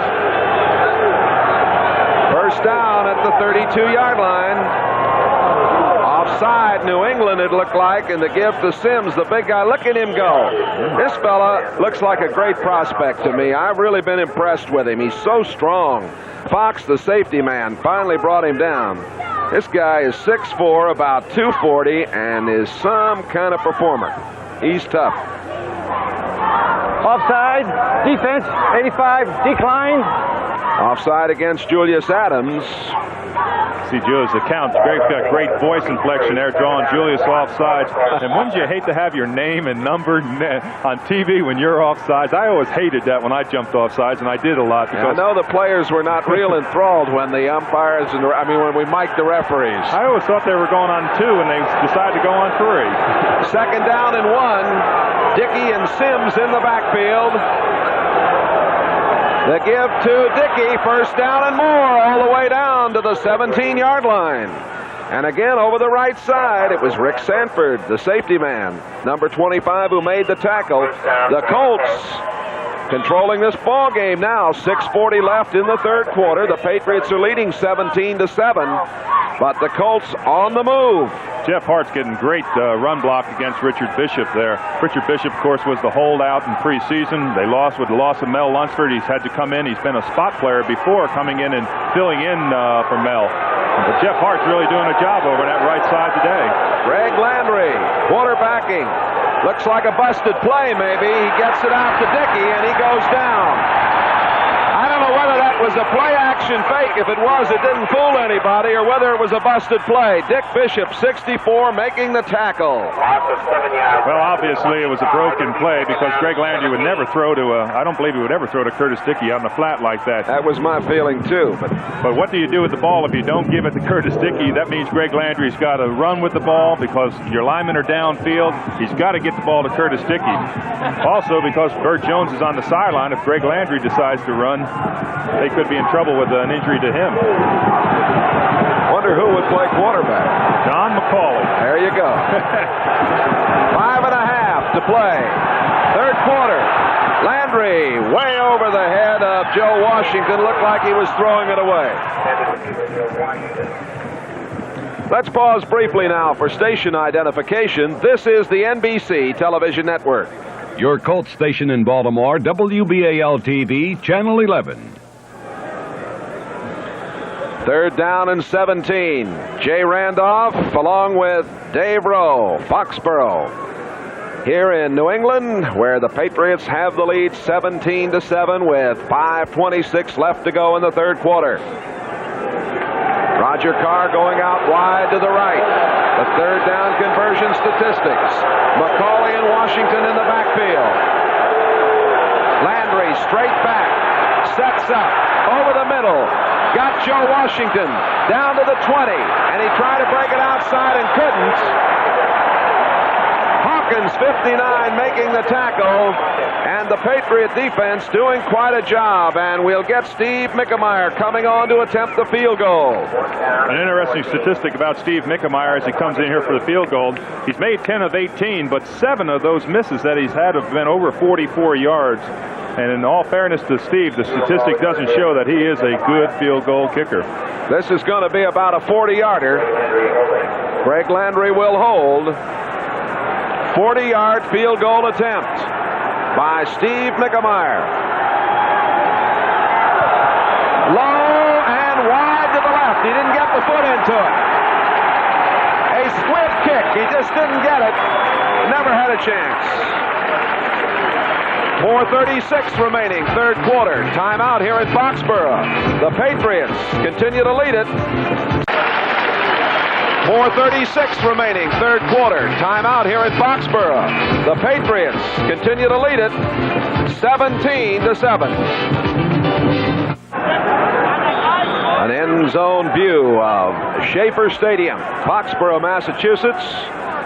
Built quickly and rather cheaply, and what a wonderful facility it is. First and 10 for New England. Ball on the 22-yard line. Cavanaugh 6 out of 15, but 0 for 4 in the second half. Cavanaugh over the middle, and what a catch by Calhoun. Man, oh man, he got socked by Simonini but held on. He certainly did. You know, that was a real match up there. Ed Simonini coming across there and hitting Don Calhoun. You can see Simonini as he drops back here. He's just trying to get depth there in a zone defense there here. And Cavanaugh swings out of the backfield, and boy, I'll tell you, Simonini reads it right there, and he's coming up, and boom, there's the hit. One more step by Simonini, and it could have been a little different situation. Second and 5 from the 27. Getting the call is Calhoun. He breaks out over the 30, 35-yard line. Good effort by Don Calhoun. Esby Glasgow making the tackle. A first down for the Patriots at the 35. Chicago. Vince Evans scoring from 1 yard out. 5:11 left in the third quarter. The Bears lead at 17-14. Green Bay 10, Minnesota 3. A 24-yard field goal by Bernie. They're in the second period. Patriots. Calhoun with 51 yards on 11 carries. Ferguson 55 on 11 carries. And that's Vegas Ferguson out over the 40 to the 43, and they're busting out some big chunks right now. Fred Cook 72 on the tackle. They certainly are. If they can control the ball on the ground, that's going to hurt the Baltimore Colts. But I'll say this, there are some great matchups on that line. If you take Mike Ostowski and Dwight Wheeler and Herb Orvis and John Hanna, Sam Adams and Mike Barnes, and of course Fred Cook against Shelby Jordan, you've got some great football matchups right there. 2:40 to go. Third quarter. Patriots leading 17-7. Kavanaugh giving it to Calhoun, and there he goes, all the way down to the 45-yard line. Nesby, Glasgow, the free safety on the tackle, and Wheeler and Hanna and Lenkaitis and Adams and Jordan are solid, doing a job up front. Obviously, Baltimore's a little bit disheartened after they came down and didn't score last time. Their defense came out and stopped the Patriots inside the 20-yard line. They got the ball back in good field position, but are unable to capitalize. Emotionally, that's a big play right there.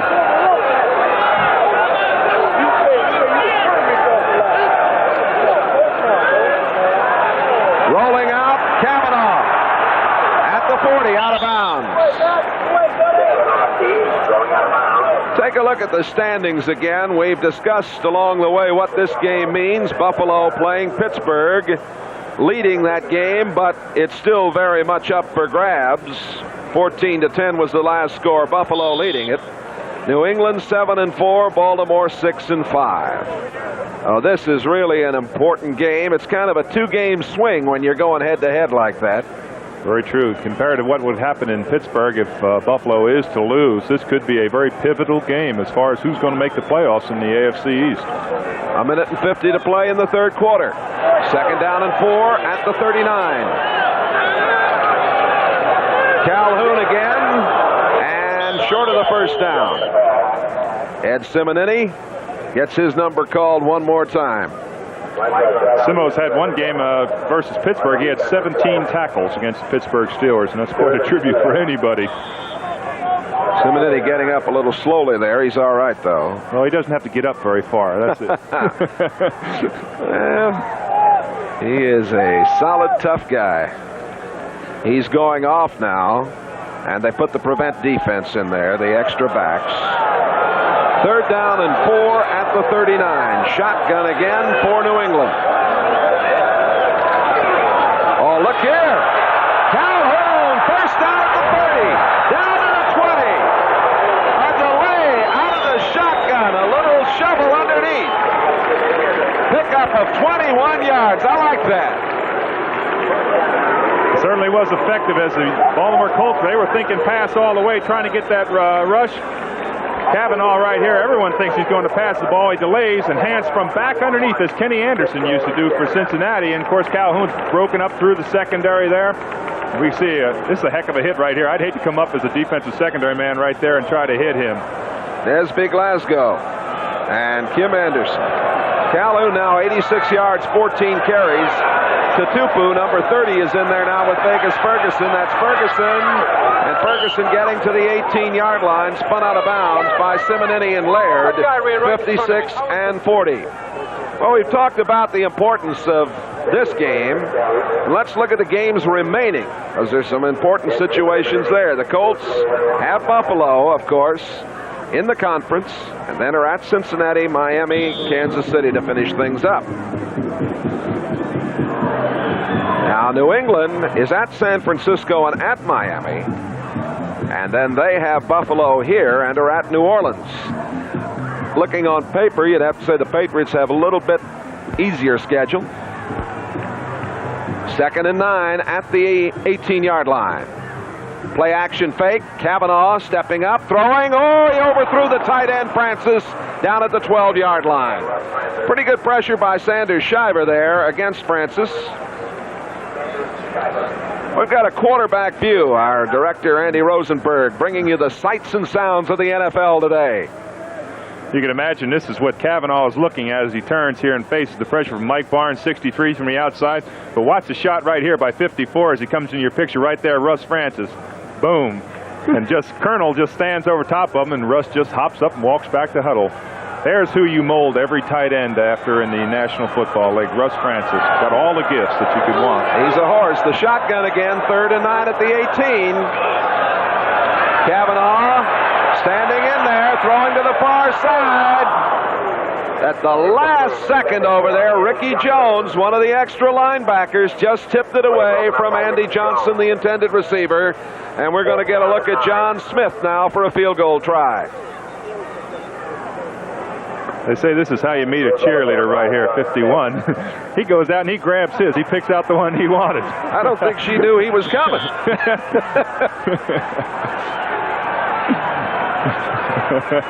Field goal attempt will come from the 26, a 36-yarder.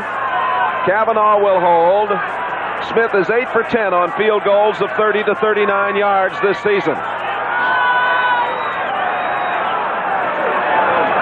John Smith has it on the way, and it is good. As the third period comes to an end. The end of the third quarter. 20-7, the Patriots over the Colts. We'll be back after these messages from your local station. Jay Randolph along with Dave Rowe, 100 points on the year now for Smith, the top kick scorer. Certainly has had an excellent year, and he's been very, very accurate in close move. And we're underway as the kick comes down to Nesby Glasgow. He's up over the 20 to the 22. Fumble! Picked up! Penalty marker down! Going in for the score possibly was Rick Sanford, but now let's see. They may be bringing it back. There's a penalty marker at the 21. Glasgow fumbled. Sanford picked it up.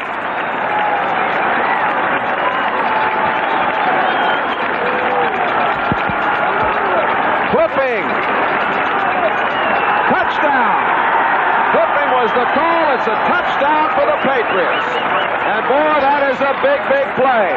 Earlier, Schultz interception for the touchdown. And now this return for a touchdown of 22 yards.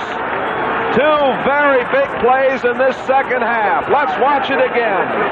Nesby Glasgow coming up. Fumble right there as he was hit. Here comes Rick Sanford, right on the run. Was it Tutupu that made the play that knocked the ball loose? It was number 30. Rick Sanford on the return.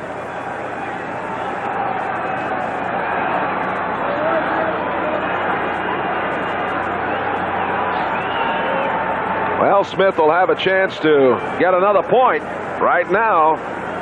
This didn't take very long. The Colts stunned on this play. The kick is up. And it is good.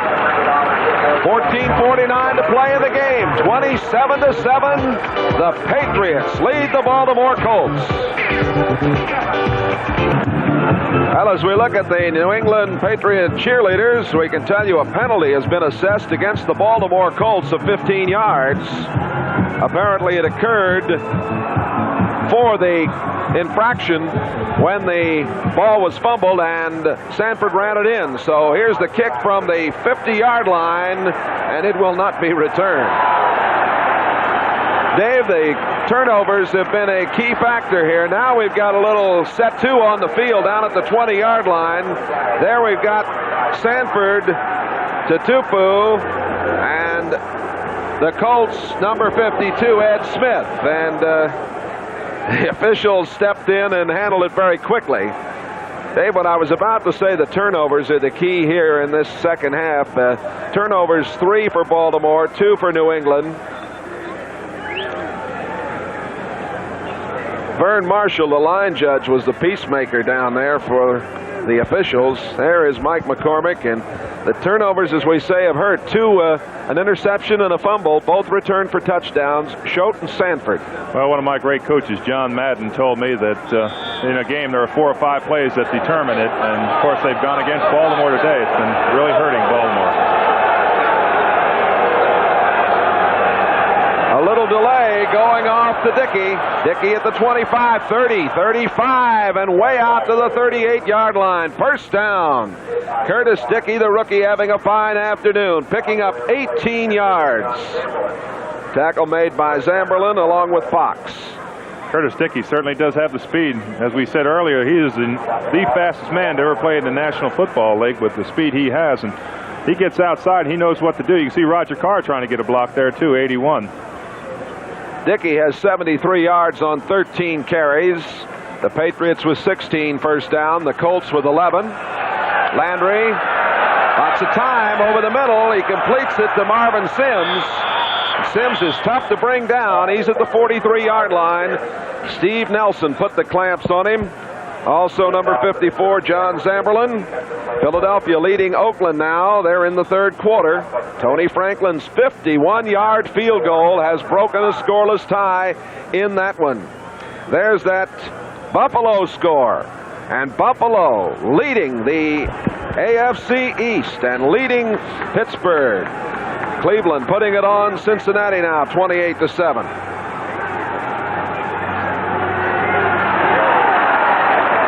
Joe Washington goes down. A fine play made by Ray Claiborne. Detroit gets a 33-yard field goal from Murray. And late in the third quarter, Detroit 17-10 over Tampa Bay. What's so disheartening for the Baltimore Colts is that they've come out and they've played good football today. They haven't gotten the so-called breaks, haven't gone their way, but they have played good football today. They've controlled the ball on offense, they've driven long drives, and they have not been outplayed. Don McCauley, along with Randy Burke, now in the game. Joe Washington in there also. Oh, it's 3rd and 6.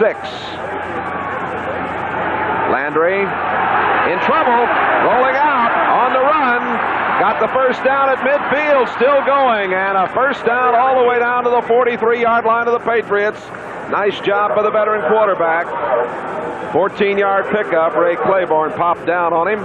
I was kidding with Greg one time when I played with him that he one time ran a 76-yard quarterback sneak and did not score. He told me he got so tired as he was running down, he fell down to the 5-yard line. But he has been very mobile in the past, and he gets the first down here. This might be what Baltimore needs to get back in this football game. They have the first down at the 43-yard line. We have 11:55 remaining to be played in the game. It's 27-7 the Patriots.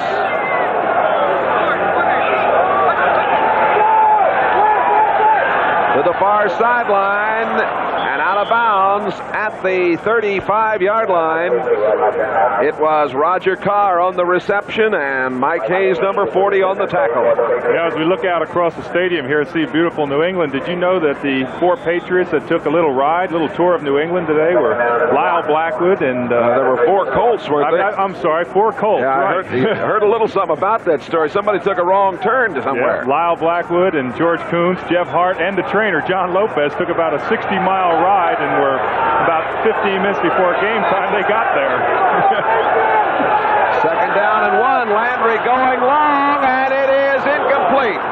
Roger Carr had it in his grasp at the 17-yard line, couldn't hold it.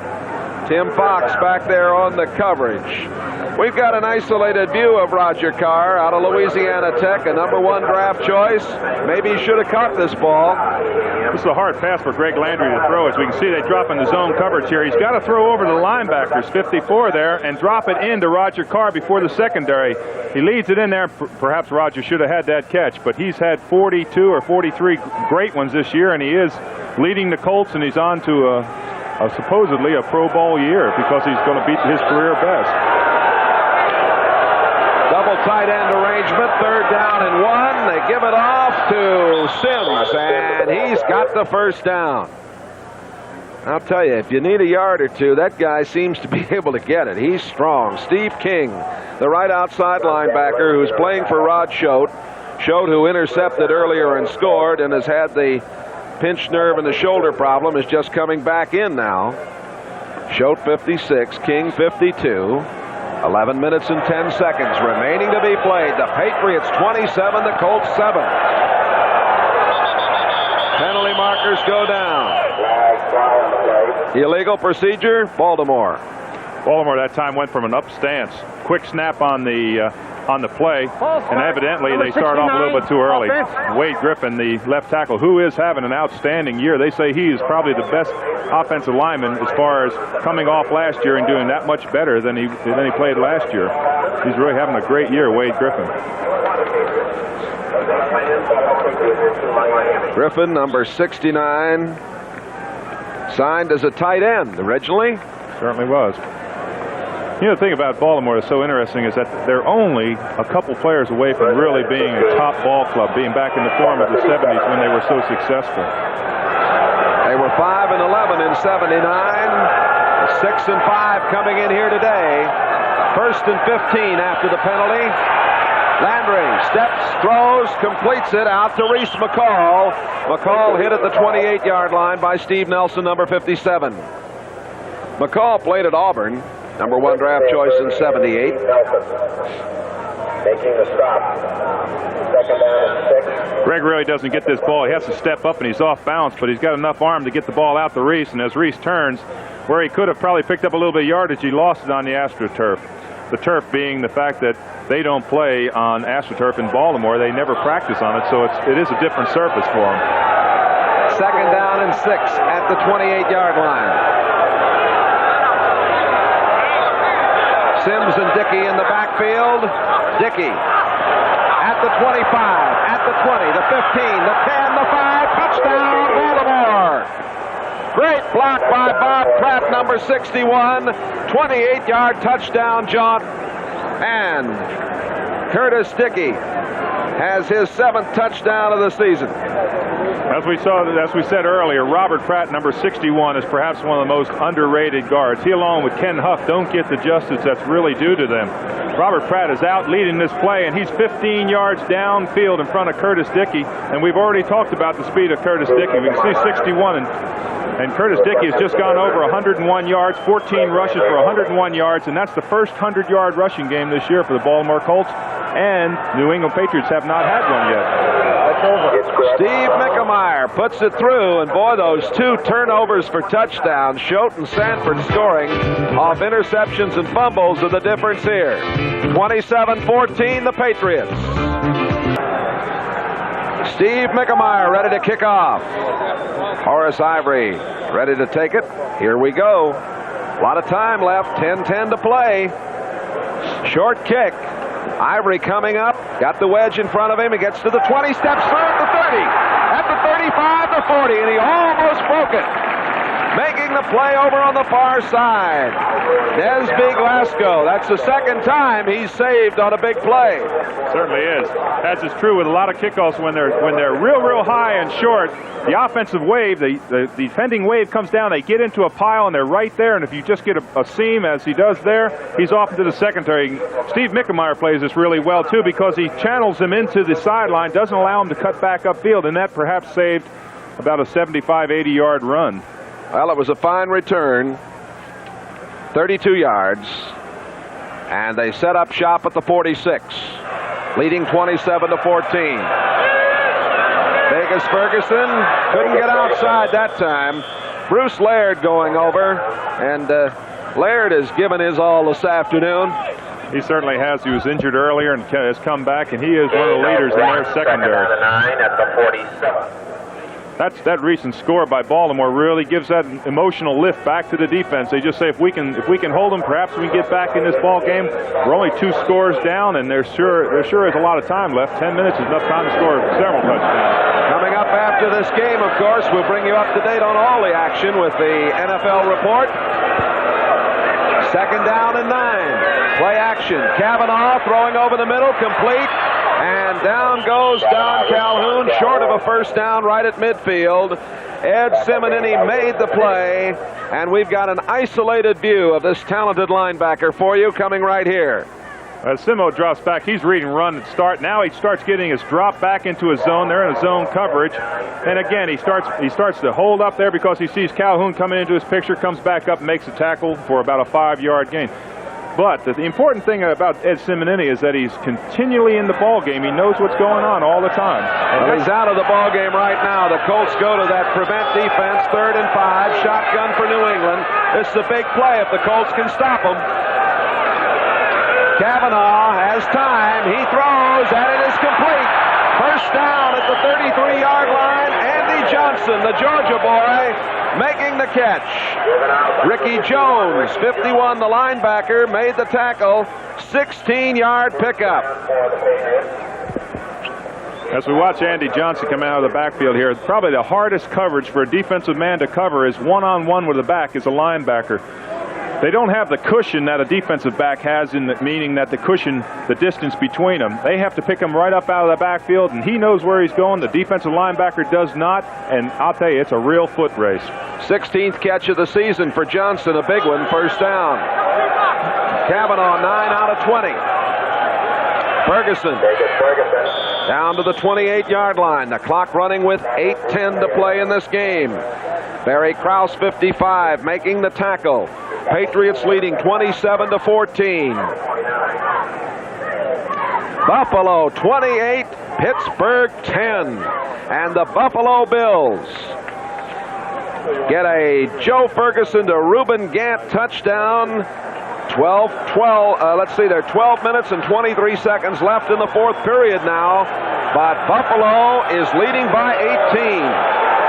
2nd and 6. Up the middle, Calhoun.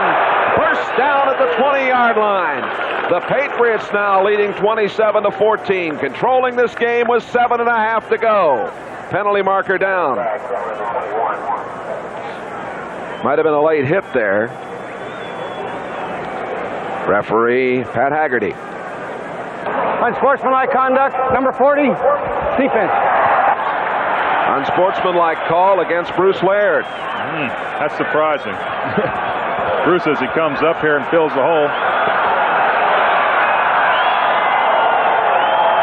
Well, I certainly didn't see anything there except that he bumped into the official. I certainly don't see anything either. I think that was a very foolish call. I don't think it was very justified either. Well, obviously there must have been something said or something done that we didn't see. 1st and 10. Ball just outside the 10-yard line. Hand off to Calhoun. Calhoun down near the 5. Got it to the 6-yard line. Bruce Laird making the tackle. Pennywell, as we told you, in there now in place of Stanley Morgan. Morgan bothered a little bit by a toe problem, but he was back in action for a try at a long gainer a little while ago. I asked the PR director for the New England Patriots as to why the Patriots had not had a 100-yard rusher, and they said because they have 8 running backs. But Don Calhoun has just carried his 16th time for 100 yards. Cavanaugh covers up in time. Problem on the staff, and you can expect maybe that to happen once or twice with Cavanaugh going this long this afternoon. But Pete Brock is now at center, 58. Brock from Colorado does the snapping. Just never seemed to get it in his grasp. It looked like Cavanaugh pulled out a little bit early in there. He has to stay in that quarterback position. He pulled out a little bit early. Here's the pass for a touchdown. Carlos Pennywell. Pennywell's first touchdown of the year, and I think that's only his 4th catch of the season.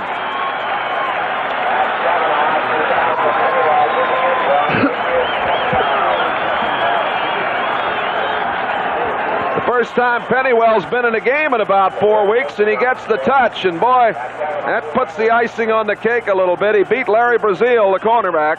Again, they did the same thing that we had talked about earlier that was so hard for a defensive man to cover. Pennywell came out, and Brazil was playing the man-to-man, turned to face Pennywell. Cavanaugh loft the ball up, and of course there was no chance for Larry to turn back and see the play. John Smith, who is now the top scorer in all of football, bad snap. And Cavanaugh didn't want to get hit trying to pick that ball up. Anyway, the extra point goes down the drain, but it's now the 33 score on the board for the Patriots, the 14 for the Colts. That was the third touchdown pass of the season for Kavanaugh, and a big one because it really puts the Patriots in the driver's seat. The time remaining, 6:19. We're going to take a timeout. 33-14, New England. There's the time remaining. John Smith, who's just missed his first extra point of the year, wasn't his fault, the bad snap. Smith does not get charged with an attempt on that play. Nesby Glasgow over the 27 to the 29-yard line. And Steve King on the tackle, number 52. Next Saturday at 4 Eastern Time. Some of America's best gymnasts. There's powerlifting. The final round action of the Legends of Bowling. All next Saturday on NBC Sports World.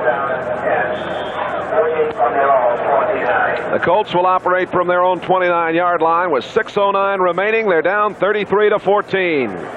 Greg Landry's done a nice job replacing the injured Burt Jones. But a couple of big turnovers were the key factors for the Patriots. Landry ducks, throws, and gets rid of it. Pretty cool for the old veteran back there. Pratt came in there. Watch this again. He handled the situation rather well. Well, I thought Greg just flipped him off with his shoulders. You can see the strength of Greg Landry as he just throws off both Richard Bishop and I believe Julius Adams. Look at that. Are you sure that's both off? I don't think that's strength there. I think that's well, he even threw off Wade Griffin there too. A little bit of cleverness.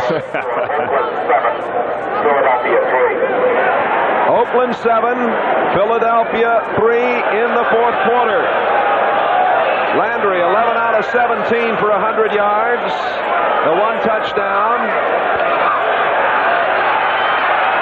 Sets it up. A screen out to Dickey. And Dickey over the 40 to midfield. Still going all the way down to the 38-yard line. First down for Baltimore. And another fine play by Dickey. What a day Curtis Dickey's had. Rod showed on the tackle a 33-yard pickup. Anytime you can get the ball to a man like Curtis Dickey with the speed he has, he's a danger to go all the way. We can see a little draw play here.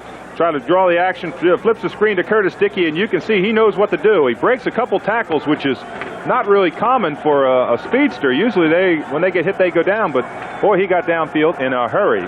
Anytime you can get the ball to him, they're going to gain yardage.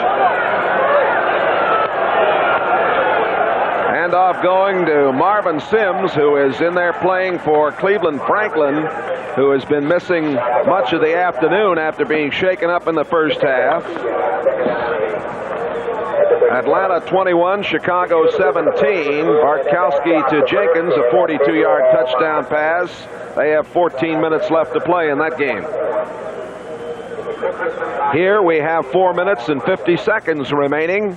The Patriots are leading the Colts 33-14, and the Colts facing 2nd and 8 at the 37-yard line of the Patriots. Sims set behind Landry. Landry stepping up, throwing back. Carr at the 27, at the 25, and out of bounds, down at the 22-yard line. Roger Carr, another fine reception. Claiborne ran him out of bounds. A real feather in the cap of the Baltimore Colts is the fact that they have not had a holding call today, and I don't want to put the jinx on them, but they haven't had a holding call today, and we haven't heard much out of Raymond Hamilton, who leads with 7 or 8 sacks, and Julius Adams. Kenny Mendenhall has really contained himself in there, played very, very well today, as all the offensive linemen have for the Baltimore Colts. The Colts have hung tough without Jones, and with those 2 big turnovers for touchdowns going against them. First down at the 21. Landry down at the 33-yard line. Tony McGee and Rod Schott, 78 and 56. The third sack for the Patriots against the Colts this afternoon. Here's an unusual look at this play. Watch the bottom of the play. There's the 2 wide receivers and their moves coming off the line. And there's what Greg Landry sees. You know that's got to hurt right there. I never wanted to be a quarterback, even though I would have liked to have made that salary. I was just an old defensive lineman. Well, somebody's got to play in those trenches. 2nd and 21. To Washington at the 25, at the 20, down to the 19-yard line.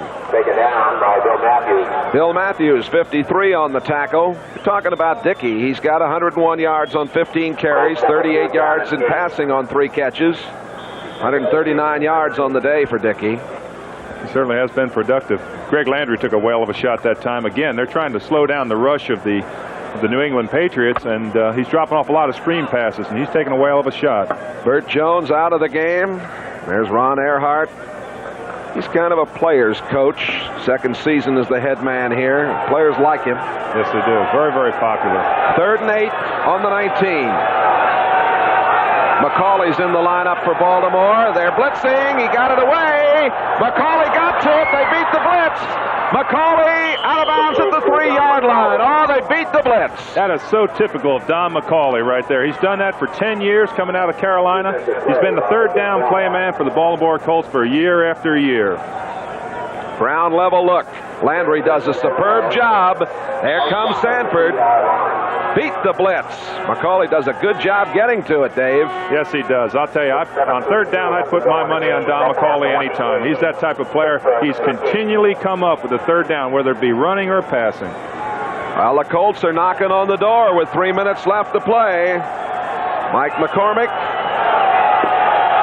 Dickey and Sims in the backfield. That's Sims. The powerful rookie gets inside the 2. Bishop 64, Matthews 53, Zamberlin 54, all there.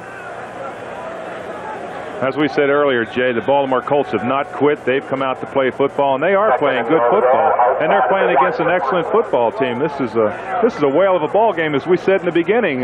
This is between 2 teams that are in contention to win the Eastern Division, along with Buffalo. And who thought Buffalo today would do that job against Pittsburgh that they're currently doing? Chuck Knox has done some job, both offensively and defensively, with those Buffalo Bills. That's Dickey. Getting outside, he got in. The Colts, Curtis Dickey scores with 2:17 remaining. Oh boy, they'll take a look at this game for a long, long time and rue those 2 turnovers. The interception, Choate for the touchdown, and then the fumble pickup by Sanford for the touchdown. 2 easy scores that are the difference in this ball game today. Steve Mickemeyer with Greg Landry to hold.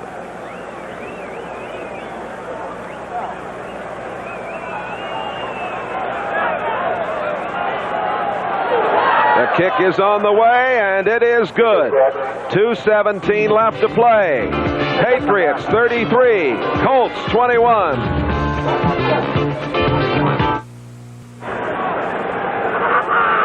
As we watch the surge of the defensive line and the offensive line, Curtis Dickey, with the speed he has, goes wide, and of course in for the score, bringing him up to 33-21. With only 2 minutes and 17 seconds left, Jay, I would think we're going to look forward to an onside kick. Well, the Patriots are looking for it. They've got everybody up, and there it is, and it is controlled by New England. At the 47-yard line, fine play is made by Don Westbrook. Westbrook held on. There is Westbrook, number 83. He didn't want to let that ball go, did he? Well, that certainly was a good play. The kick was excellent. It was really down here deep, and the coverage team was right in his face when he caught it.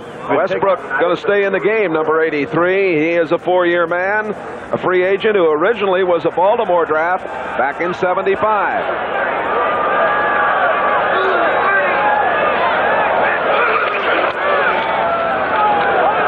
Calhoun to the 45-yard line. Calhoun, you don't, there he is. He broke out of the pack and is downfield. Looked like a rat going for the cheese, didn't he? But they're going to bring it back. Timeout as the 2-minute warning is given. Patriots 33, Colts 21. Ron John Fargo Earhart and Mike McCormick. McCormick, a guard in his collegiate days at the University of Kansas. And Ronald Peter Earhart, 48 years old. The two head coaches coming up next, the Budweiser NFL Report. 2 minutes remaining to be played in this one. I noticed, Dave, they just adjusted the clock here. We had the 2-minute warning, although the clock now says 2:06.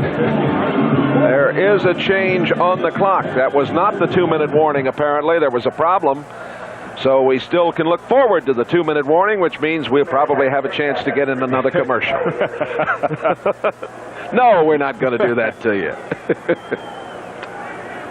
Well, it's the first time I've been in 13 years I've seen 2-minute warnings. Yes, sir. Well, we give you a little extra today. Well, thank you. I want to say this about the Colts. They're losing 33-21, but they have really hung tough, and those 2 touchdowns by Schote and Sanford are really the difference here today. 2nd down and 9 for the Patriots. Bootlegging it out comes Kavanaugh at the 40 and out of bounds at the 35-yard line. Kavanaugh doing a nice job. He runs well, and chatting there with his head coach, Ron Earhart.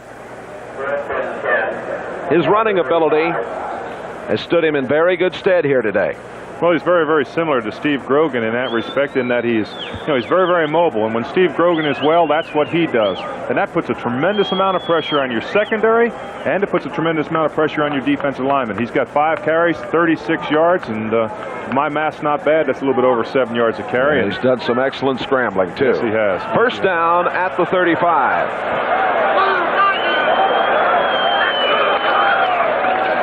Calhoun down to the 33-yard line. Good low-level look to Calhoun as he gets up. Now the clock shows 1:55. And let's see if we're going to get the 2-minute warning now. Here are some updates. In the 3rd quarter, Atlanta 21, Chicago 17. In the 4th Apparently we are getting the 2-minute warning right now. And it's still Buffalo 28. Total yardage, Baltimore 322 yards, New England 349. Boy, oh boy, there's a day we want you to join us. Thanksgiving Day on NBC, 3:30 Eastern Time, NFL 80. And Dave Stern is producing here today and taking a day off from NFL 80, but he'll be back to bring you a tremendous show with Bryant Gumbel on Thanksgiving Day that'll feature the Dallas Cowboy cheerleaders and a very, very special look at the action between the Cowboys and the Seahawks. That's all Thursday, Thanksgiving Day, 3:30 Eastern Time. Down at the 32-yard line, the Patriots have the football. The Baltimore Colts today, Jay, have proven that they can play with Greg Landry, and that's going to be important, when they assess the injury to Burt Jones. Yes, indeed. 2nd and 7. Kavanaugh gone all the way for the Patriots. Vegas Ferguson at the 20, the 15, the 10, out of bounds at the 5-yard line. Another exciting romp by Ferguson, 27 yards. Larry Brazil drove him out of bounds. Well, Vegas Ferguson reminds me more and more of Gale Sayers. Great moves while he's out in the open field. He's got a long stride on that ball. You said that earlier, and I'll tell you, he does look like a Sayers right here. Look at that move. That's a tremendous move, and he's a rookie, too. Watch as he goes out of bounds here. Larry Brazil pushes him out of bounds, and watch this. Uh-oh. The referee got the hit on that one. All we saw was the bottom of his feet. Ferguson, 98 yards, 16 carries. 1st and goal to go at the 5 for New England. Ferguson.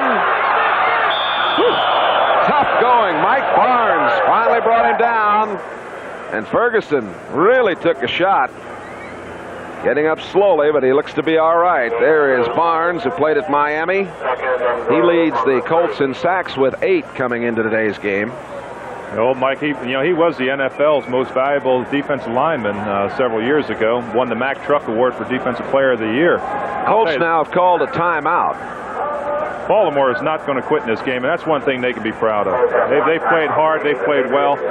With a couple breaks here and there, they could have been right in this game and could have possibly won it. Vegas Ferguson gained 100 yards for the first time in his NFL career, and he's coming out. Horace Ivory coming in, and a fine hand for Vegas.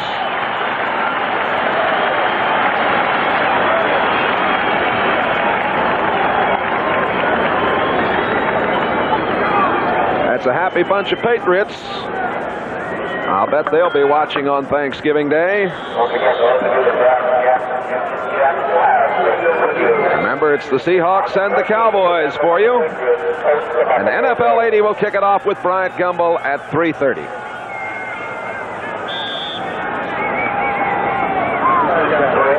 Turkey Day action for you on NBC. At the 3-yard line with 1:28 to play. The Patriots leading 33-21. Second down and goal to go.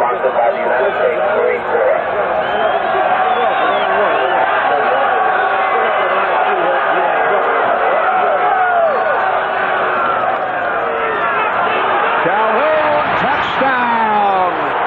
That's his 8th of the season, his 2nd of the day. And they're yelling, hoon again. It's a sound here in the stadium as you watch all the people wave their hands and that. They're waving those little towels. They haven't been very successful with those towels. Their record is, I believe, 1-3 with those little... I think the guy that's been successful is the guy selling them. Yeah, that's right. Baltimore brought everyone up on the line here, and Calhoun saw a crack in the line and made it through. He went on through untouched, but the real thing was that Baltimore was all the way up on the line trying to get penetration. Look, Russ Francis come over there trying to block. There are the stats on Don Calhoun. Quite a day. A high 5 right there. John Smith, leading scorer in the NFL. Mr. Smith has had a busy day. Well, a very happy gentleman and one of the great people of the National Football League, Billy Sullivan, the president of the New England Patriots.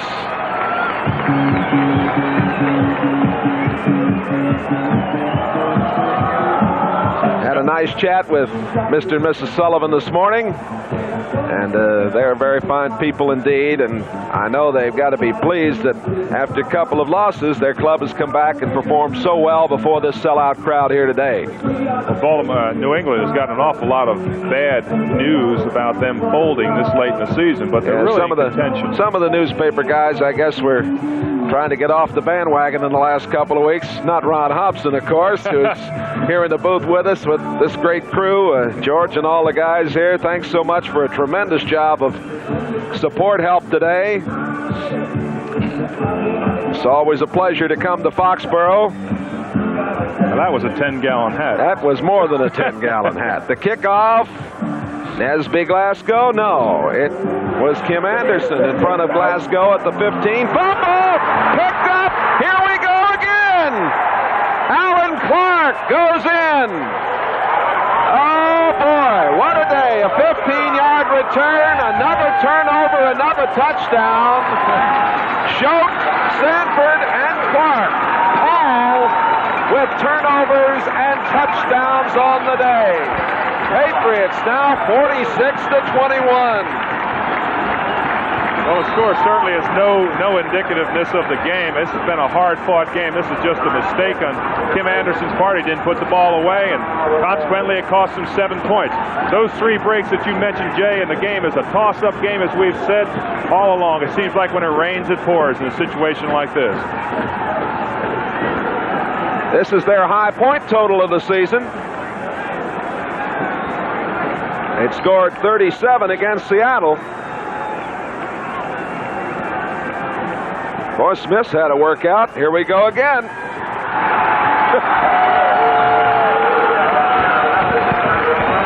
The Englishman from Southampton. Highest point total of the season for the Patriots. 47 on the board with 1:16 to play.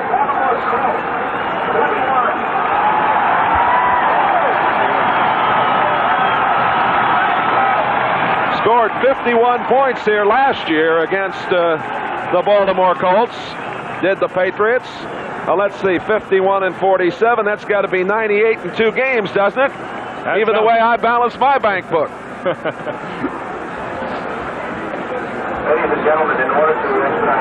The Colt returners, Glasgow and Anderson, have each fumbled once, and it's cost a touchdown each time. There are the standings. We'll have the scores coming up for you on the Budweiser NFL Report. Buffalo winning, and the Patriots keeping pace. At the 10-yard line, coming back up with it, Nesby Glasgow to the 27-yard line. That was Kim Anderson, number 26. Bill Matthews, 53 on the tackle. 1:10 left to play. 70 seconds of action left, and 47 to 21, the Patriots. That's a lot of points in the ball game. We've had a workout, haven't we? We certainly have. It sure hasn't been a boring game. We've had action the whole time. I was in the same stadium one time with the Oakland Raiders when New England beat us 48, I think, to 14, 49 to 14. It was the only game we lost all season, if you can believe that. All right, here are the Colts again. Remember, they lost Burt Jones early. He tried to come back, threw an interception, and never returned after that. Don McCauley fights his way near the 35. Bill Matthews, 53 on the tackle, and we're inside the minute mark. I'll tell you one thing, 23 will not fumble the ball. Donnie Mack, I guarantee he won't fumble the ball. He's been very, very steady over a 10-year career. Here is an interception. Roland James.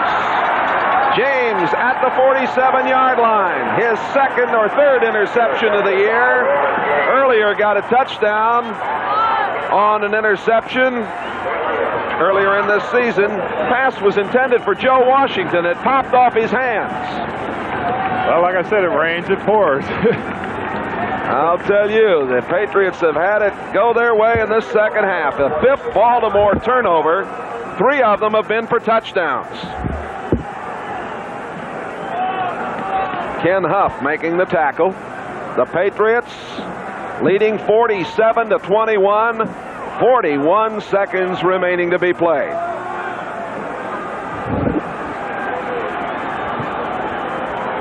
Now they're just going to stack it in there, give it to Kavanaugh.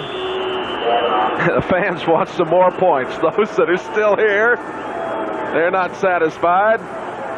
Clock running with 30 seconds remaining.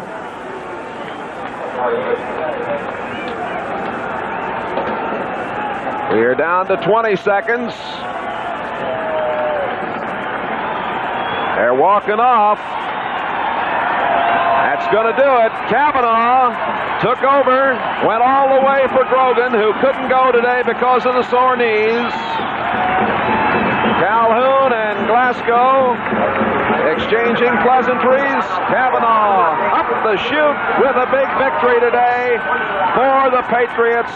47 to 21 over the Colts. A sellout crowd of more than 61,000 watched it. A New England record, the first time ever. 200-yard rushers in a game. Ferguson 100 yards on 17 carries. Calhoun 106 yards on 19 carries. The New England Patriots winning here go to 8-4 on the year. And Baltimore drops to 6-6. At halftime, it was 10-0, and the floodgates open in the second half. The Patriots coming up with 37 points, and the Colts with 21, and a final 47-21 here in Foxborough. Next week, the Patriots are at San Francisco. The Giants and the 49ers playing today, and the Colts will play Buffalo next Sunday. Tickets still remain for that game. That's at Memorial Stadium, a 2 o'clock start in Baltimore next Sunday. And Pittsburgh and Buffalo going at it today, of course. The executive producer of NBC Sports is Don Ohlmeyer. Coordinating producer, Ted Nathanson. The telecast of today's game has been produced by David Stern. Directed by Andy Rosenberg. We invite you to stay tuned for the Budweiser NFL Report.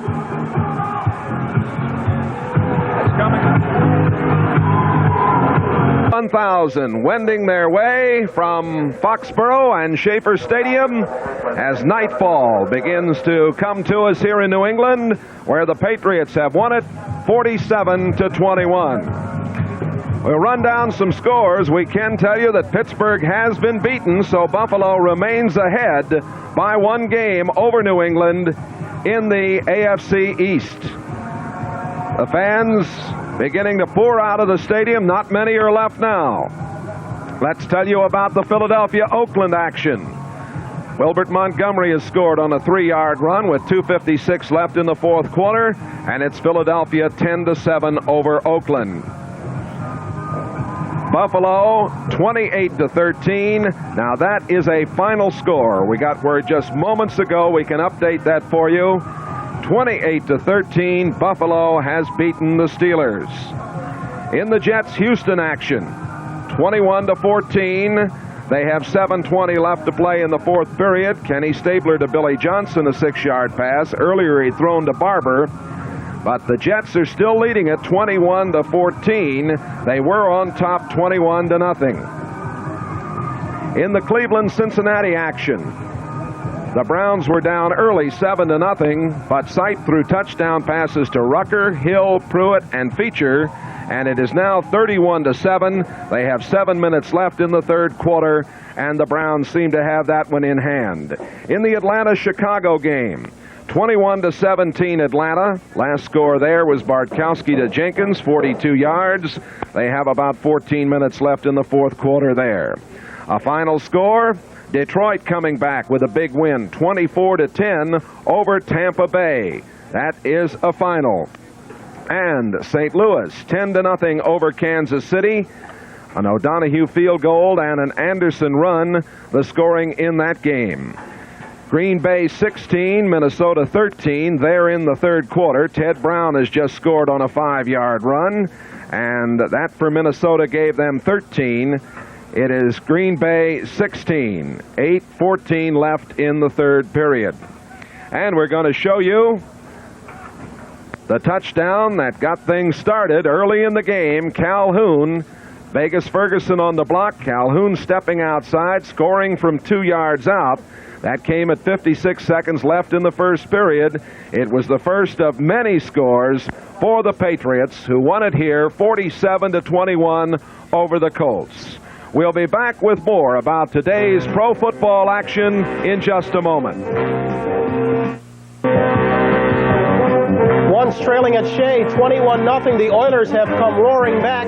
Kenny Stabler with his third touchdown pass. This one 68 yards to Rich Gaster. And the Oilers, with 5 minutes to play, have caught the Jets at 21 on this 12th Sunday of the NFL season. This is the Budweiser NFL Report, brought to you by Budweiser. For all you do, this Bud's for you.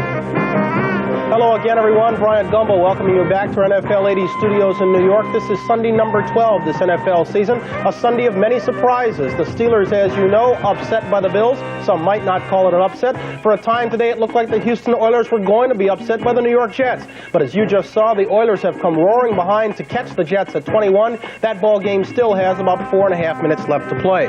We'll try to get you caught up on just what has happened around the league. Let's take the scores from the top. At Philadelphia, the Eagles now out in front of the Raiders by a score of 10-7, but we understand we are going to be able to check in on that game between the Houston Oilers and the Jets. That ball game, as we just told you, Jets were out in front by a score of 21-0. That's the lead they had at the half, but since then, Stabler has thrown touchdown passes to Barber, Johnson, and Castor. Let's go there live. Marv Albert and Mike Hafner. And we welcome those of you across the nation who have joined us here at Shea Stadium in New York. Marv Albert along with Mike Hafner. We have 4 minutes and 45 seconds remaining in the fourth quarter. The New York Jets have jumped in front by the score of 21-0. They had a 21-0 lead going to this fourth quarter, but the Oilers have come right back despite the off performance by Earl Campbell, who has sat out most of this second half. That's Hopper on the reception from Todd. And Hopper Hopper with a first down, and much more. Bruce Hopper across the 20-yard line. Hopper cutting down across the 10, and Hopper takes it in.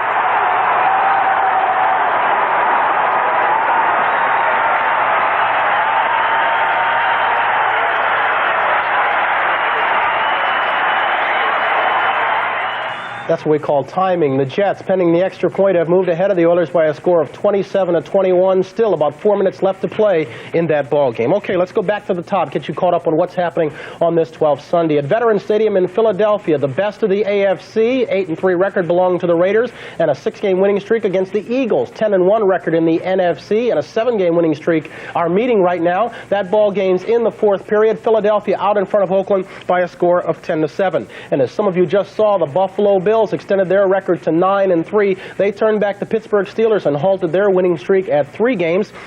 The Bills a winner over the Pittsburgh Steelers by a score of 28-13. And Baltimore against New England. New England still remaining just a game back of the Bills in that AFC East race. The Pats piled it up on the Baltimore Colts today by a score of 47-21. They come away with a win in Foxborough. We'll come back with more scores and we'll get to some highlights after this word from Budweiser. Out at Shea Stadium, there is 4:17 left to play, and the Jets have moved ahead of the Oilers by a score of 28-21. This has been a crazy ball game, just giving you the unexpected all day long. Richard Todd, man, came into this game with the most interceptions in the league, but it was Kenny Stabler who looked like he was playing Todd, because Stabler threw one right into the arms of Kenny Schroy early on in the ball game. Schroy takes it the other way 82 yards down the sideline to put the Jets into a 7-0 lead. Following another Stabler interception, the Jets drove for another score. Todd taking it in from a yard out to make it 14-0. Stabler to the air again. Again the Jets intercept. Ron Crosby, a linebacker, looking like a Hall of Famer, takes it down to the 2-yard line.